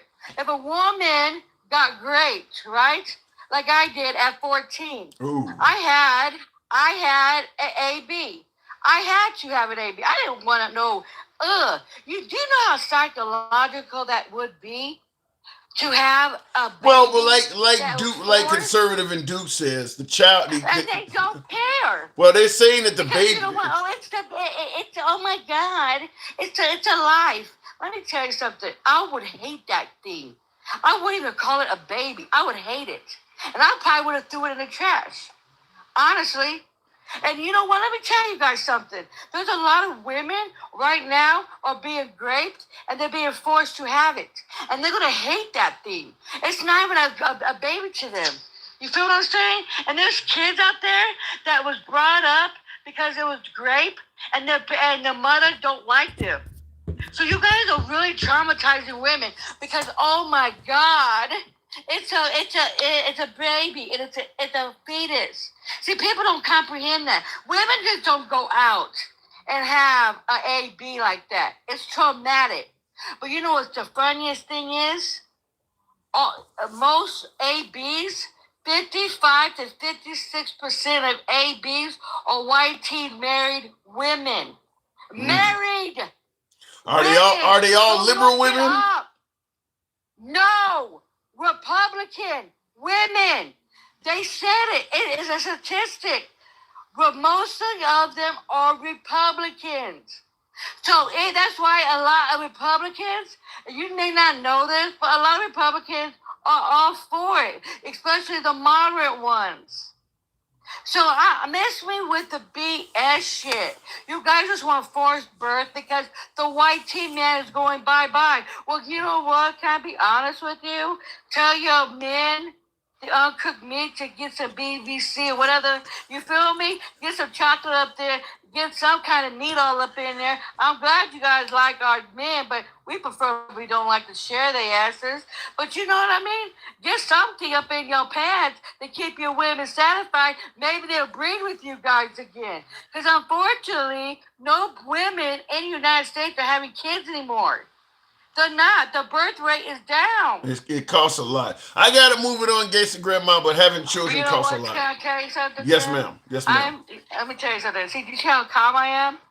Let me tell you this is different. This is different. I'm high as fucking hell. You know what? I got gas, man. This is, you feel me? I got some. This is the calmest I've ever had you on the show. It's a very calm version. Let me tell you something. You know what, Tim? All this shit is gonna come to pass. I can't wait till the midterms come, and we're gonna blow these motherfuckers out of the water. And I can guarantee you, there will be no red for a whole lot of years, because we have to undo everything this man done. And you know what? The biggest thing that they're mad about right now too is Obama went over to Canada to talk to their leader. Yeah. And they're big mad. You know what I think Obama's doing? He's trying to talk to the leaders to calm them down because he knows that something's coming. You feel what I'm saying? That remains to be seen. Make peace. That Well, you guys remains to have be a seen. good night. You too. Thank you. Appreciate it. Tap the screen. I mean, listen, in regards to Obama going overseas and talking to leaders, I get that the right may not like that, but understand, I think it was under either Biden's administration or Obama's administration. Because Obama was, I think Biden a little bit, but Obama was certainly critical of Israel encroaching on Palestinian land. And he was public about it. And the right sent Republican members of Congress over to meet with Netanyahu, and they did that without the permission of they didn't check with the Obama administration to do that. So it has happened before. So if Obama's going and talking to some of the world leaders to try to calm them down or try to get them to understand that things may be different after Trump, it is what it is. He's dead now, isn't he? Who are you talking about there, K1? Adam was a hybrid and Jesus was black. What? Okay. I'm sorry you had to go through that. Oh, you're talking to Gates and Grandma Conservative says, I'm sorry you had to go through being raped. I'm sorry the baby had to pay the prices. Well, the baby gonna pay the price no matter what. If a woman is sexually assaulted and impregnated against her will, even if it's in a pro-life state, the baby's still gonna pay a price. I mean, dad's in prison probably. And mom is not happy with dad ever. I mean, it's not like mom and dad are ever going to be with, I mean, so the child's only going to have one parent from that standpoint, one biological parent, period. I mean, the baby's going to pay a price. It's just one price does not involve the baby being deceased, but it's not going to be, it's not necessarily going to be a smooth sailing for the baby no matter what. Because I think what my last guest was saying probably applies to most women. That they don't want to carry a rapist child, rapist child to term. They probably not. I mean, they could possibly resent that. I mean, can you imagine seeing the person that is violating you in your child? The child comes out and you can suddenly see the same features in the person that was on top of you. I mean, I don't see why, even if you're pro-life, if that doesn't hit home at least in a little bit. No, yeah, it's an innocent child, though. We don't want to hurt the child. Like, you realize what you're putting her through? Yeah, I get you want to save the life of that child, but you're just destroying her. Like, you don't care nothing about her then, huh? Like, just destroying this poor woman in the process to save that child. What about adoption? Tony, it says Tory? Here's the problem with adoption, and look, there's a lot of children involved. If adoption was a viable option, you wouldn't need foster care systems and things like that. Particularly in the Black community, Black children don't adopt well. They don't adopt well. So what's going to end up happening is she's going to carry the baby to term, and if she puts the baby up for adoption, it's going to grow up in the foster care system. That is what is more likely to happen. You're not going to have it's not going to turn out like Webster or Arnold and Willis on Different Strokes. That's like the pretty woman of being a hoe. That ain't what real happens. That is not what happens in real life. Most hoes don't end up with Richard Gere. Most kids that are put up for adoption do not end up with Mr. Drummond. That's not what happens in real life. In real life, that child is going to end up in foster care, bouncing from parent to parent. And then when they get to be 16 or whatever, they get emancipated out of the system. And those are the children that end up oftentimes incarcerated, developmental problems, mental illness, all of the negative stuff. Because they don't have generally the same love as a regular child. That's what is far more likely to happen than a mom carrying a baby to term because she didn't want to terminate the life of the child, or she couldn't do it because of the law. And I want to give it to the state. It's going to probably be in state custody for its entire childhood until it is old enough to age out of that. That's what usually happens. So, like I said, there's plenty of children that are up for adoption now. People are not coming and grabbing those kids like that. What if a child turns out in life worse than the dad? Ooh. They're willing to accept that consequence. It is what it is. They're willing to accept that consequence. And I tell you, if you put a child through the foster care system, going from parent to parent, some cases a lot of the children in foster care systems end up in bad homes where the child is either great itself, because there are plenty of foster care homes that have assaulted children too, or they're just doing it to make money. I personally knew somebody that would work with the state and let foster care children live in their home for a short period of time because they were getting paid by the state. They were doing it for profit. They didn't care nothing about those kids. You have a bunch of teenagers in the house that are wards to the state. They're getting a check for keeping them, and they're out spending the check, and they just let the kids run the street. So some of those foster care children end up teenage moms and all. I mean, it's not a good system. That ain't a great alternative for the pro-life people. It like I said, these children don't turn out living with Mr. Drummond or growing up like Webster in some some well-off family that ain't what normally happens. It's normally pretty rough for them. So I don't see why, people don't understand that. But looking in the comments, do you think the world thinks the same as you? No. I think there's plenty of people that do, and there's plenty of people that don't. And I don't know how you think, but I think the same applies to you. There are plenty of people that think like you, and there are plenty of people that don't. So it is what it is. As that child, would you rather be dead or a chance at life? What do you think they'll say? I think they'll always say they would rather have had a chance at life until life really treats them like shit. There are plenty of people who are alive that would say, I would have rather have not have gone through this. I'm sure there are plenty of people that are incarcerated that feel that way. So, quality of life matters, as a pimp named Furback says. Quality of life does matter. So, I just don't think totally, and not to mention, we're talking about the child. We're not doing anything for the mom. And let's be clear. If a mom is assaulted and you're focused on protecting the life of the unborn, what about all the medical bills that mom must incur? Pregnancies cost a lot of money.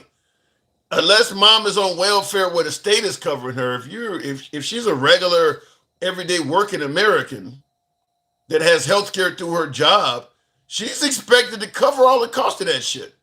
Yeah, she may have insurance through her job, but all of the out-of-pocket costs, all of that stuff is expected to be paid for by her.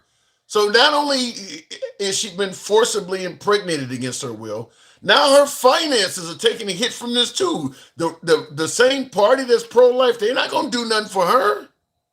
You're not going to step in and help her purchase prenatals and all that stuff that she needs while she's pregnant. You're not doing anything for her. If she loses her job, all of that's on her. So there's a whole lot more that's involved, but having a child costs a lot of money. The medical bills, the time off work, when she gives birth, maybe she needs a couple months off work to heal. You're not going to refund her all of the money she loses from that. If her mortgage or rent is behind because she has to take off because she's pregnant, or she just gave birth and she needs to heal, the right ain't covering any of that. So it's almost as if you reached into her body and pulled out a live fetus and threw her in the garbage can.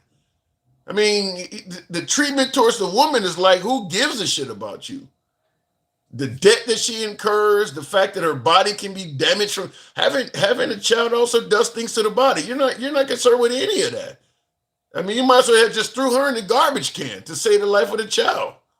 There's just no love at all in that. The handsome conservative says, are you trying to convince us or yourself? No, I'm trying to tell you all of the shit you guys are not thinking about. You're like I said, it's akin to reaching in her womb and pulling out a healthy child and throwing her in the garbage can. You do not care about that mother. The debt she incurred, how she feels, the mental health of having to carry a grip. You don't care nothing about that. You're not going to cover any treatments for her mental health from going through that. You're not going to cover any finances from her lost time at work. You're not going to cover any of that. All you care about is focusing on saving the life of that unborn. All the damage it does to her, you could give a shit about that. Financial damage, mental damage, physical damage, you don't care nothing about any of that. Reach in her womb, take out the live baby, and throw the mom in the trash. Looking in the comments, so you are excusing away murder. No, I'm saying if you're going to require her to do what you want her to do, help her out. You know, all of the stuff that I just said that happens to a person giving birth is true. Where's the help? That's all I'm saying. If you're going to go so far as to pass a law requiring all of the shit, all of the damage she takes from that, help her out. You're not going to do any of that. So that's what I'm saying. Looking in the comments, I mean, I get the pro-life, but did they ever say they're against, things like that? That they're against entitlements. They're against daycare. They're against Charlie Kirk's on video saying they're against free lunch in school. That's all the shit that this mom may need. Yeah, you're against all of that stuff. You're against all of that stuff. So yeah, you're not doing, like I said, reach in the womb, get the healthy baby out and throw the mom in the garbage. You're doing nothing for her. There is no law suggesting we do anything for the woman once we outlaw terminating the life of the baby. Nothing. That's not true. There are some of us that are willing to, not all though, conservative. Not all. There are plenty of you that are not. There are plenty of pro-life Republicans that are not in favor of doing anything for the mom after the baby is born. You said some, not all. Plenty of you are passing these laws requiring, or better yet, saving the life of the unborn. And a lot of you are not in favor. I keep bringing up Charlie Kirk. Charlie Kirk was 100% pro-life and also saying I'm not for kids getting free lunch in schools. So clearly that guy is one of those type of guys. Pull out the womb and throw the mom in the garbage. He's doing nothing for her. And that was and I think during that debate, somebody asked him, well, what if the mom can't work? And he still said no. The videos, the debate is on video. He said, do not give children a free lunch in schools. And he was asked by the person he was debating with, what if the mom can't do it? And he still said no. So no concern at all for the mom and what they're going through after the child is born. Let me go back to the box. Moving on with Stick the Ruler. They love the fetus, but don't like the child. That's a good way of putting it, Giant Robot. You got echo. Okay, hold on just 1 second. Give you a second there. You are incorrect. Hold on. One of my viewers in the comments says you are incorrect. Pregnant women get automatic insurance and financial aid and the baby after it's born. Where have you heard that at? You heard what he said? Pregnant women get automatic insurance and financial aid. If a mom is making 50, 60 grand a year, they're not giving her shit. What are you talking about? You don't get automatic financial aid. No. You got a major echo, Stick. I still got an echo? Now you good. Okay, now you're good. Now you're good. Okay. Yeah. All right. And in the comments, Jackie, you said single mom. If that single mom is gainfully employed, she's not getting anything. If she's gainfully employed, making 50, 60 grand a year, they're not giving her anything. Even if she's been great. They're not going to give her any financial aid and all this other shit he's talking about. That doesn't happen. Yeah, if she's broke, welfare, yeah. But that's not the only kind of women that get raped. So, Stick, am I getting this wrong? Have you talked to Straight Talk? No, I have not. Straight Talk came on the program a couple of days ago and crashed out. I don't know. He may have had enough. and that's the point right there. Because for somebody like that, and for anybody who thinks like him, you probably got it all the way effed up and wrong. But because we're in reality, that's what it is. That's what it is, and it's sad to say that they don't know how to pull it together and just.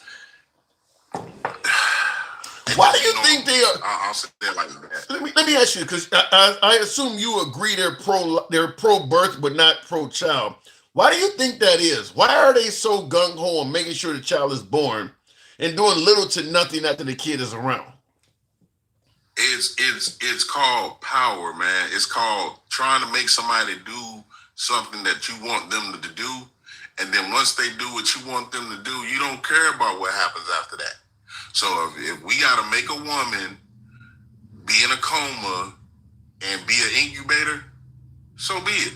But after the baby's born and you don't need it no more, okay, now you can rest in peace. Wow. Yeah, I see someone in the comments said control as well, so they agree with you. I see Cardinal says 24 years ago I had a child with health care, and it cost me $6,000 just for the delivery. And he said that's 24 years ago. So yeah, the idea that if a mom is raped and she, you know, if she had a decent job, she's not getting all this, you know, these state assistance and things like that these people are talking about. They're not going to give a woman making decent income state assistance. The right is against that kind of stuff. So no, it's going to be on her. She's going to pay the cost for all of that. Not only that, everything is anecdotal with them. Everything, every single thing is, well, I don't feel that, dude. Yeah. I'm just gonna pay the gas. I'm just gonna pay for the gas. Y'all start crying. But then the whole time that Biden was in office, he was the main one flapping his big gums, talking about how everything is high and we're gonna go to WAR, even though Congress never declared WAR. It's just sad, and it's only just to complain. But they're the ones that talk about people's, you know, F your feelings and all of this other stuff. But y'all was the main one for 4, 5, 6, 7, 8, 9, 10 years complaining about goddamn. You're rightfully pointing out anything else. You're rightfully pointing out the hypocrisy, but I want to read this comment to you because I can't believe I'm seeing this. Mr. Darcy says, if a mom is making $50,000 to $60,000 a year, why would she need any help? You make no sense.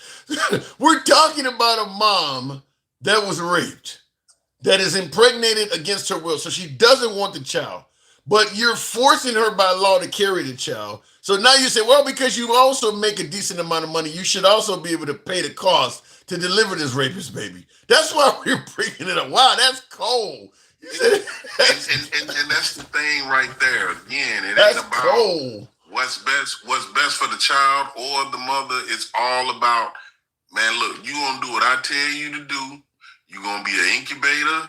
You're gonna be a hoe on the street. You're gonna be anything I want you to be. And then once the baby was born, then we don't give a damn. And you're gonna cover the cost of delivery with it as well. Like, wow, that's cold. Oh yeah. Oh yeah. Oh yeah. You yeah. Even though he took it, and even though you probably don't even want this baby, depending on which state you in, if you're in a red state, we're gonna make you have it. We're gonna make you pay. And we're gonna make you pay for the rest of your life because, yes, again, you're gonna have to have it, regardless of whether you want it or not. Yeah. So it's all about control. Yeah, and in the comments, real quick, T-Biz says, "Isn't rape one of the exceptions to the ABs?" No. In fact, we had a call. I think it was Duke on earlier. Duke tried to say that they give you an exception if your life is in jeopardy. And I asked my Alexa here, and in several states don't even give you an exception if your health is in jeopardy. So no, rape is not an exception in many states. They don't give you. It's like what handsome conservatives said. I don't want, even if the baby was forcibly put in you, we don't believe it's right to harm the life of the unborn. The unborn baby didn't have nothing to do with the rape, so you should have to carry the baby to term, is what a lot of folks on the right believe. So I don't know. I see your point though, Stick. I see the control part of it. Until an African American impregnates him. Ooh. Yeah. Then it's something else. Ooh. Then it's something else. So yeah, because like the guy said, you know, I don't see nothing around a whole bunch of Patrick Mahomes running around. You know what I'm saying? Shoot, I don't see nothing. Yeah, they do. So what are you saying? You're saying that. So what are you saying? You're saying that they don't want you to abort a rapist child, but if your daughter's raped by a black guy, all of a sudden they'll lift the rules? Man, you ain't, hold on. Time out, Tim. You ain't got to be great It's just, you can look at, listen, it's like Emmett Till. You can look at a white woman and they don't like that shit. You can whistle, they don't like that shit. They don't like that shit at all, period. Especially for the ones that are super, super, super, super racist. Yes, there is a difference between racist and super racist. Yeah, the ones that get on the platform and just go nugget, nugget, nugget, nugget, nugget, them the super racist. Yeah, I've had a few nuggets in my comments. I have here. I don't, like I said, I don't block banner system, but when they do that, I ain't got no other choice because you'll get the program taken down. But I have had people just, what they do is they'll type N, hit enter, I, hit enter, G, hit enter, G, hit. So they're trying to spell it out. I get folks that do that all the time. And it's sad because that's what they waste their time on. They sit up there like you just said and do the space and do the period. Come on. Because I don't like to block banner censor. I mean, I'll let if you articulate a decent insult or you want to criticize me, I normally will read those. I don't run from insults. But yeah, if you just want to get in the comments and type racist stuff that has nothing to do with anything, but I just want to say the N-word. I mean, then yeah, you kind of force me to do it. But if you want to get on there and say you don't know what the hell you're saying, you dumbass liberal or something like, I don't mind that. I'll read it and ask them what am I getting wrong, give them their respect for that. But yeah, just typing the N-word over and over again does nobody any good. Well, the thing of it is, when you got somebody like Straight Talk, he'll, for instance, he'll run a show, right? On your show, he's sounding like Joe Biden. And by the way, did you know? And by the way, goddamn, I thought y'all hated Joe Biden, but y'all sound just fucking like him. Y'all keep saying his same fucking shit. And by the way, you think Straight Talk sound like Joe Biden? Fuck yeah, he sound delusional. He sound everything how they say. You know, he don't know what he's talking about, and he's off his rocker, no cognitive abilities. Yeah, that's Straight Talk. Straight Talk is one of those people. You get on his show, he want to control. Hold up, stop. He's trying to tell you to stop on your own damn show. What the hell is going on? If you don't sit your Mr. Clean, half-looking ass down. Like I listen. About what you talking about. Straight Talk. Anyway. Straight Talk is far right MAGA. I enjoy talking to far right MAGA. I enjoy talking to Straight Talk. I don't know what made him go crazy that day. Maybe he was on something. Maybe he just lost his marbles that day. I don't know what happened, and I haven't talked to him since. But yeah, he lost his marble. He was just belligerent. Y'all were talking about Israel, and the only thing that he takes offense to is he doesn't understand why sometimes the small hat people get so much goddamn, whatever. And it's like this. You can't make nobody agree with you, Straight Talk. You just can't. You gotta understand that even on your show where you feel like you got all the power, there's no show if you just sit up there and you stop, wait. When somebody's talking, if you tell them to stop and wait and all of this other stuff, and just because you don't agree, everybody don't think like you. So just because everybody don't think like you don't mean that you get to just cut people off because it's your fucking bald head ass show. Like, you need to shut the fuck up sometimes and understand that everybody's not going to agree with you. Yeah, because definitely when I get the few super chats on YouTube, which change my screen colors, anybody who sends me a super chat on YouTube, I don't care if it's 99 cents, it changes the screen color. So I absolutely read those. And he wasn't even letting me read the super chats. I mean, he was just interrupting everything. And I'm like, dude, you can correct whatever you want to correct, but at least let me read it first. Well, he giving me reason why I don't like how you started it off or something. Like, that's not how a debate works. And in a debate, both sides are going to always say stuff the other side disagrees with. So if every time you hear something you disagree, you just start talking over the person in the middle of a debate, they're just going to keep screaming over each other because both sides disagree with the other person is saying. So you get nowhere, and he just kept doing it. So, and then Mike sent the Galaxy because Mike wanted to challenge him. Minute Mike gets on the show, he just drops. So he just wanted to talk, and I've never seen him that bad. Well, the whole thing of it is, Tim, he's a user. Even though he don't want to be used and he don't want his tax money to help no damn body, he's a goddamn user. You get up there, I swear, you are the only person that can get your thought out that can actually have a conversation. Because you know why? When you're in the box, there's probably at least I would give them 100 to 100, probably like what you got right now, 148 people. Everybody coming to see Tim, right? Soon as you leave, the stock market plummets. He's in there talking to his goddamn self, and everybody's telling him how wrong he is in the comments, and he will not read them out because he don't want to face it. It's like finally you're a popular kid, and then now you're not. Now you got attitude, so you just want to kick everybody out. Nobody agrees with you. You know he's a user, and I'm sorry to say it. He used you, Tim. He used you to get views, clicks, and likes, and then once you up out of there, it goes back. It's right. It's under 50,000. Dow is under 50,000. That shit crashes every fucking day. I think the Trump administration is making money off of those crashes and those surges and crashes. I mean, he's doing things to deliberately make the market fluctuate like that, and I believe that it's being done on purpose because people that are associated with him or even related to him are betting on that stuff. I believe they're making a killing off of that. And that's one of my other, I think, Travelman earlier was talking about, you know, if the Democrats win the House and Senate, they need oversight. There's been some, I'm 100% certain of this, even though I can't prove it or anything, but I'm 100% certain the Trump administration is involved in insider trading. That's not to say Nancy Pelosi and some of them ain't done it in the past, but he's doing that. What? Hold on. What did Tim, the handsome liberal, just say about MAGA and Trump? You said you can't be, but you what? But I'm 100% certain. Y'all heard it first. Y'all heard it first. Y'all got to stop giving Tim his shit and he actually came up here and wasn't fluffing. You gotta love it. I'll give Trump credit when he deserves credit. I give him criticism when he deserves criticism. But I'm sure people near him are they're betting in the poly market and all that stuff. And it's based on decisions they know from him. They know about from him ahead of time. It's crazy how the only person they got was this special forces guy that went and took out Maduro in Venezuela. That guy bet on the market for an operation he was involved in, and they don't got him and they're prosecuting him. It goes way beyond and above him. There are members in that administration that's doing the same shit, and they just getting away with it. I'm sure they're doing that.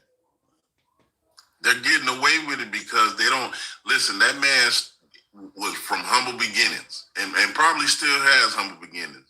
Ain't no telling what he did with the money. He probably might have gave it to his parents. You never know. But the whole point of it is, again, let us find something to give to the people.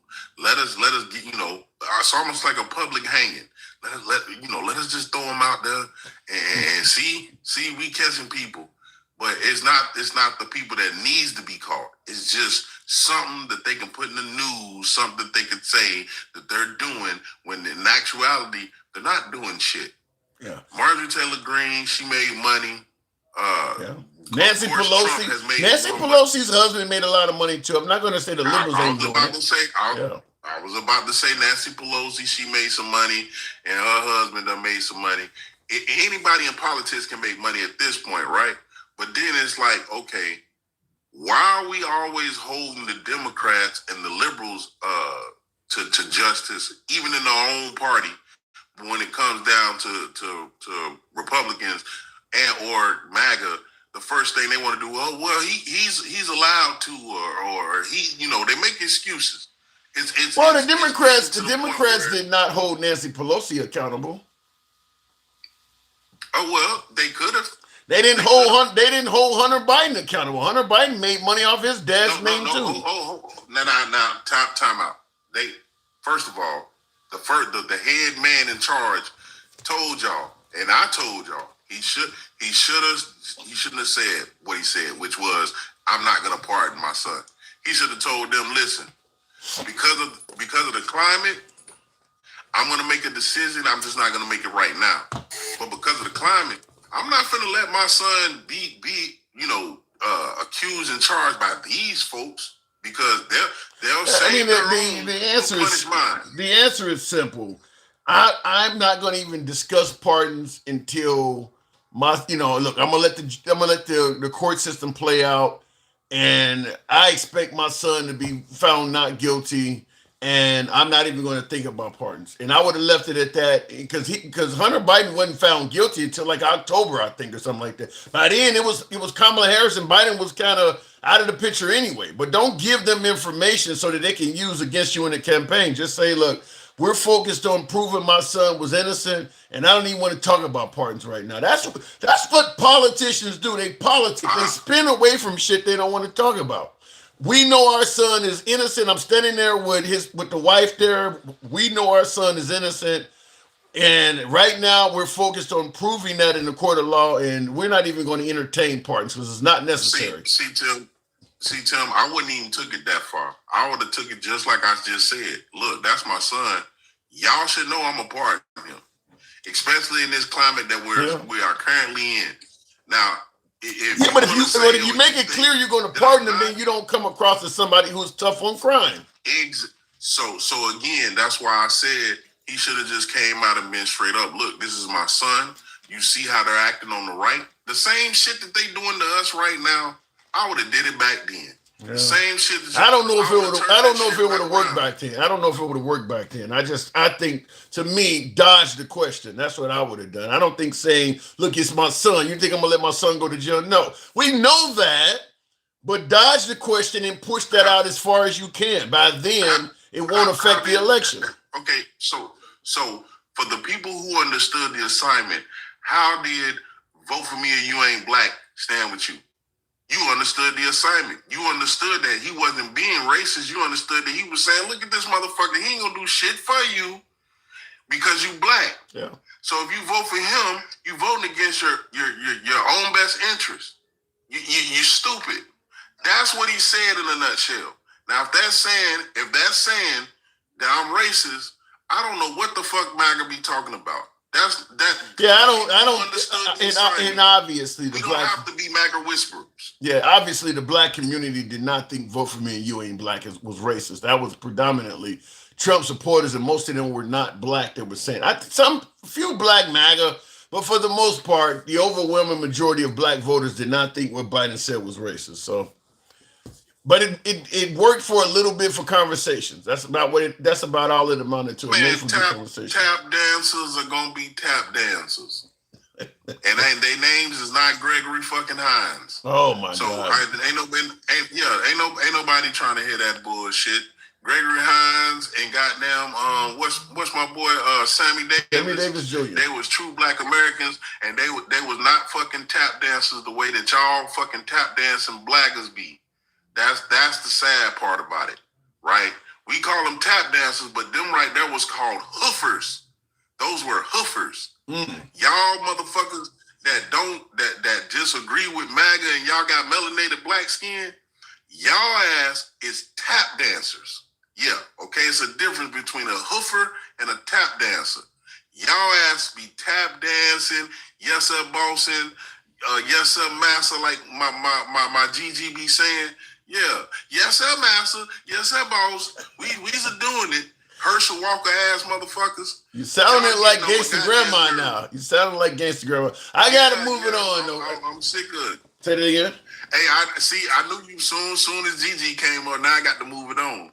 No, it's the fucking clock says it got to move it. Ain't got nothing to do with her. It's the clock. Hey, I ain't got nothing to say on that one, Tim. I have been up here for a while. I appreciate you letting me get what I got to say out. But goddamn it, Gigi, just put it together better, baby. You put it together better. Everybody's gonna listen, including TikTok. They won't drop you. I promise. Appreciate it. Together a little bit better. We love you, Gigi. Stick to ruler. Tim. Have a good one, man. You too. Looking in the comments, how can any black person still support this administration? Says facts only. It depends on the situation the black person is in. Who did I hear somebody I was listening to a Charlemagne guy, Breakfast Club. Don't watch it as much now because it's on Netflix, but I used to watch it every day when it was on YouTube. But anyway, somebody interviews. He interviewed Dana White of the UFC, the Ultimate Fighting Championship, and they were asking him, Why do you still support Trump and things like that? And Dana White gave some good answers. He was talking about how when the UFC first started, as bloody, it was viewed as a blood sport, compared to how, boxing is more of a gentleman's game, a lot more rules and things like that. And he was talking about how hard it was to get any type of venue and to get any type of, true coverage in the market for, Ultimate Fighting Championships. And he said Trump, and Trump was known back then because he was hosting major heavyweight fights, Tyson fights and all this shit. But he was saying that Trump allowed him to have his first two UFC championships in his place. And he was talking about how much that did for him and the UFC, how much it's benefited him. And he talked about a bunch of other things Trump has done for his sport and for him personally. And he was like, even though people told him not to endorse Trump when Trump first ran, he was like, this guy's always been good to me. And he went ahead and did it anyway. He was like, people were telling him Trump is not going to win. This guy's toxic. So he gave good reasons. And when you say you don't understand why black people would vote for Trump, I somewhat disagree, because everybody does not vote based on the totality of the whole. Some people vote based on solely what's happening, what's benefiting them. And look, if you're wealthy, Trump's tax cuts may be really helping you out. There's various things that Trump is doing, like let's say Tim Scott or somebody like that, or Byron Donalds or somebody, or Officer Tatum. He's making those people millions of dollars. Now, what he is doing may not be good for maybe the black community, maybe their cousins, uncles, and aunts, but perhaps they're putting their own finances above that stuff. They're voting for Trump because he's doing good things for them. So, look, I get the immorality of it if you want to go that way. But what I'm saying is there are reasons I know. Here's a good example. I know someone who voted for Trump because they believed he was going to be a big benefit to the crypto market and they were going to make a bunch of money off of that. That's all they focused on. They didn't care about anything else. They didn't care about the economy or any of that. They were focused on crypto. Some people are one-issue voters. Handsome Conservative is a friend of the program. He's big on pro-life. That means a lot to him. There's a whole lot of evangelicals that voted solely based on that. If you believe in protecting the life of the unborn, and that is your number one issue, you have no business voting for the Democrats. And not only is Trump pro-life, well, I don't personally believe Trump himself is pro-life. Let me clear that up. I believe he would have probably banged a bunch of chicks back in the day and paid for them to terminate babies. But take Trump's personal life out of the picture. What he has done for the pro-life community is immeasurable. He's given them a Supreme Court. He's rolled back Roe v. Wade. Bush didn't do that. Reagan didn't do that. So he's done a lot for pro-life fans, fans of pro-life policies. He's done more for that area than any Republican in our lifetime. So the point I'm making is, if you're a single issue voter, there's a lot of reasons to vote for Trump. And there's some very religious evangelical blacks. That's their number one issue. Some people's number one issue might be the Second Amendment. So it depends on what your number. Everybody ain't voting because they think, they want to protect rights for black people or they want to protect rights for women. Everybody ain't voting that way. Some people don't feel like, look, I got enough money, or I'm 50, 60 years old. Even if he does something to fuck with the rights of black people, it ain't going to affect me. I'll be long dead and gone. But some people are just voting like that. I don't favor voting that way, but some people are voting like that. So you don't know what each person is voting for. Maybe you're a small business owner. In the industry you're in, Trump is doing something that's going to be a real big benefit to your industry. Even if you're black, some people will put that above everything else. So you have a lot of single issue voters out there. Love your gangster grandma. Remember, you are loved, says Tanaj. MAGA Republican strong, says Jerry. Okay. Trump is a fucking racist pig, you dumb cow. Who says that in the comments? El Aubrey or something. She said Trump is a fucking racist pig, you dumb cow. Wow, the language is awful. But okay, appreciate your input. This guy always talking shit, dumb as a rock, says, and I'm losing my women here. Got a few women out there. They sound like they're liberals. Democrats let Trump do this shit. They were too fucking soft to fight, and maggots knew it. I don't know. I agree. That's what happened, William. But I don't know. I think that Trump was able to do stuff because he went in directions that nobody expected. I don't think the Democrats expected Trump to do so many things that are outside of tradition. And I'll tell you what I mean when I say that. I think if the Democrats knew Trump would do some of the stuff he's doing, Jack Smith, Mueller, well, Mueller wasn't a Democrat, but even Mueller still, I think Jack Smith in particular and Letitia James would have moved a lot quicker in prosecuting him. They were dotting every I and crossing every T, treating him with respect as a presidential, as a former president. And they were expecting him to get back in office, I suppose, and somewhat be presidential. If they knew he was going to, push the envelope and do all kinds of untraditional shit like he's doing now, they would have moved a lot faster prosecuting him. Because I think that's the only thing that saved him with Jack Smith is that just he became president again. I believe Jack Smith has a case against him. I believe the case against him from Jack Smith was a legitimate case. And of course, Letitia James the one in the 34 felony case, they convicted him, but they stretched it to make more out of it than it really was. But I do believe the Jack Smith case is legit in regards to the election shit.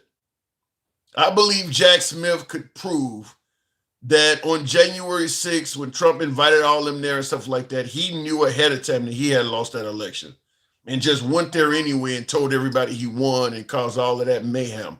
But I think Jack Smith has absolute proof that Trump knew he won, knew he lost, and has actually recited it. Because I think there's a clip of Trump saying, "Can you believe I lost to this guy?"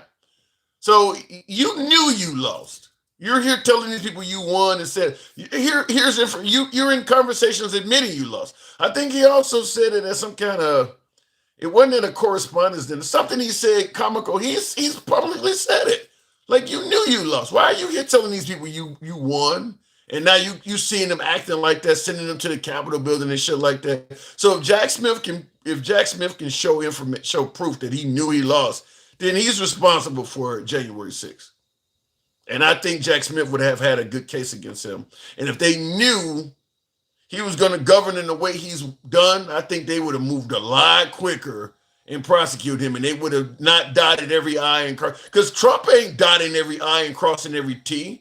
When Pam Bondi is prosecuting, going at the Comey and shit like that, they're not dotting every I and crossing every T.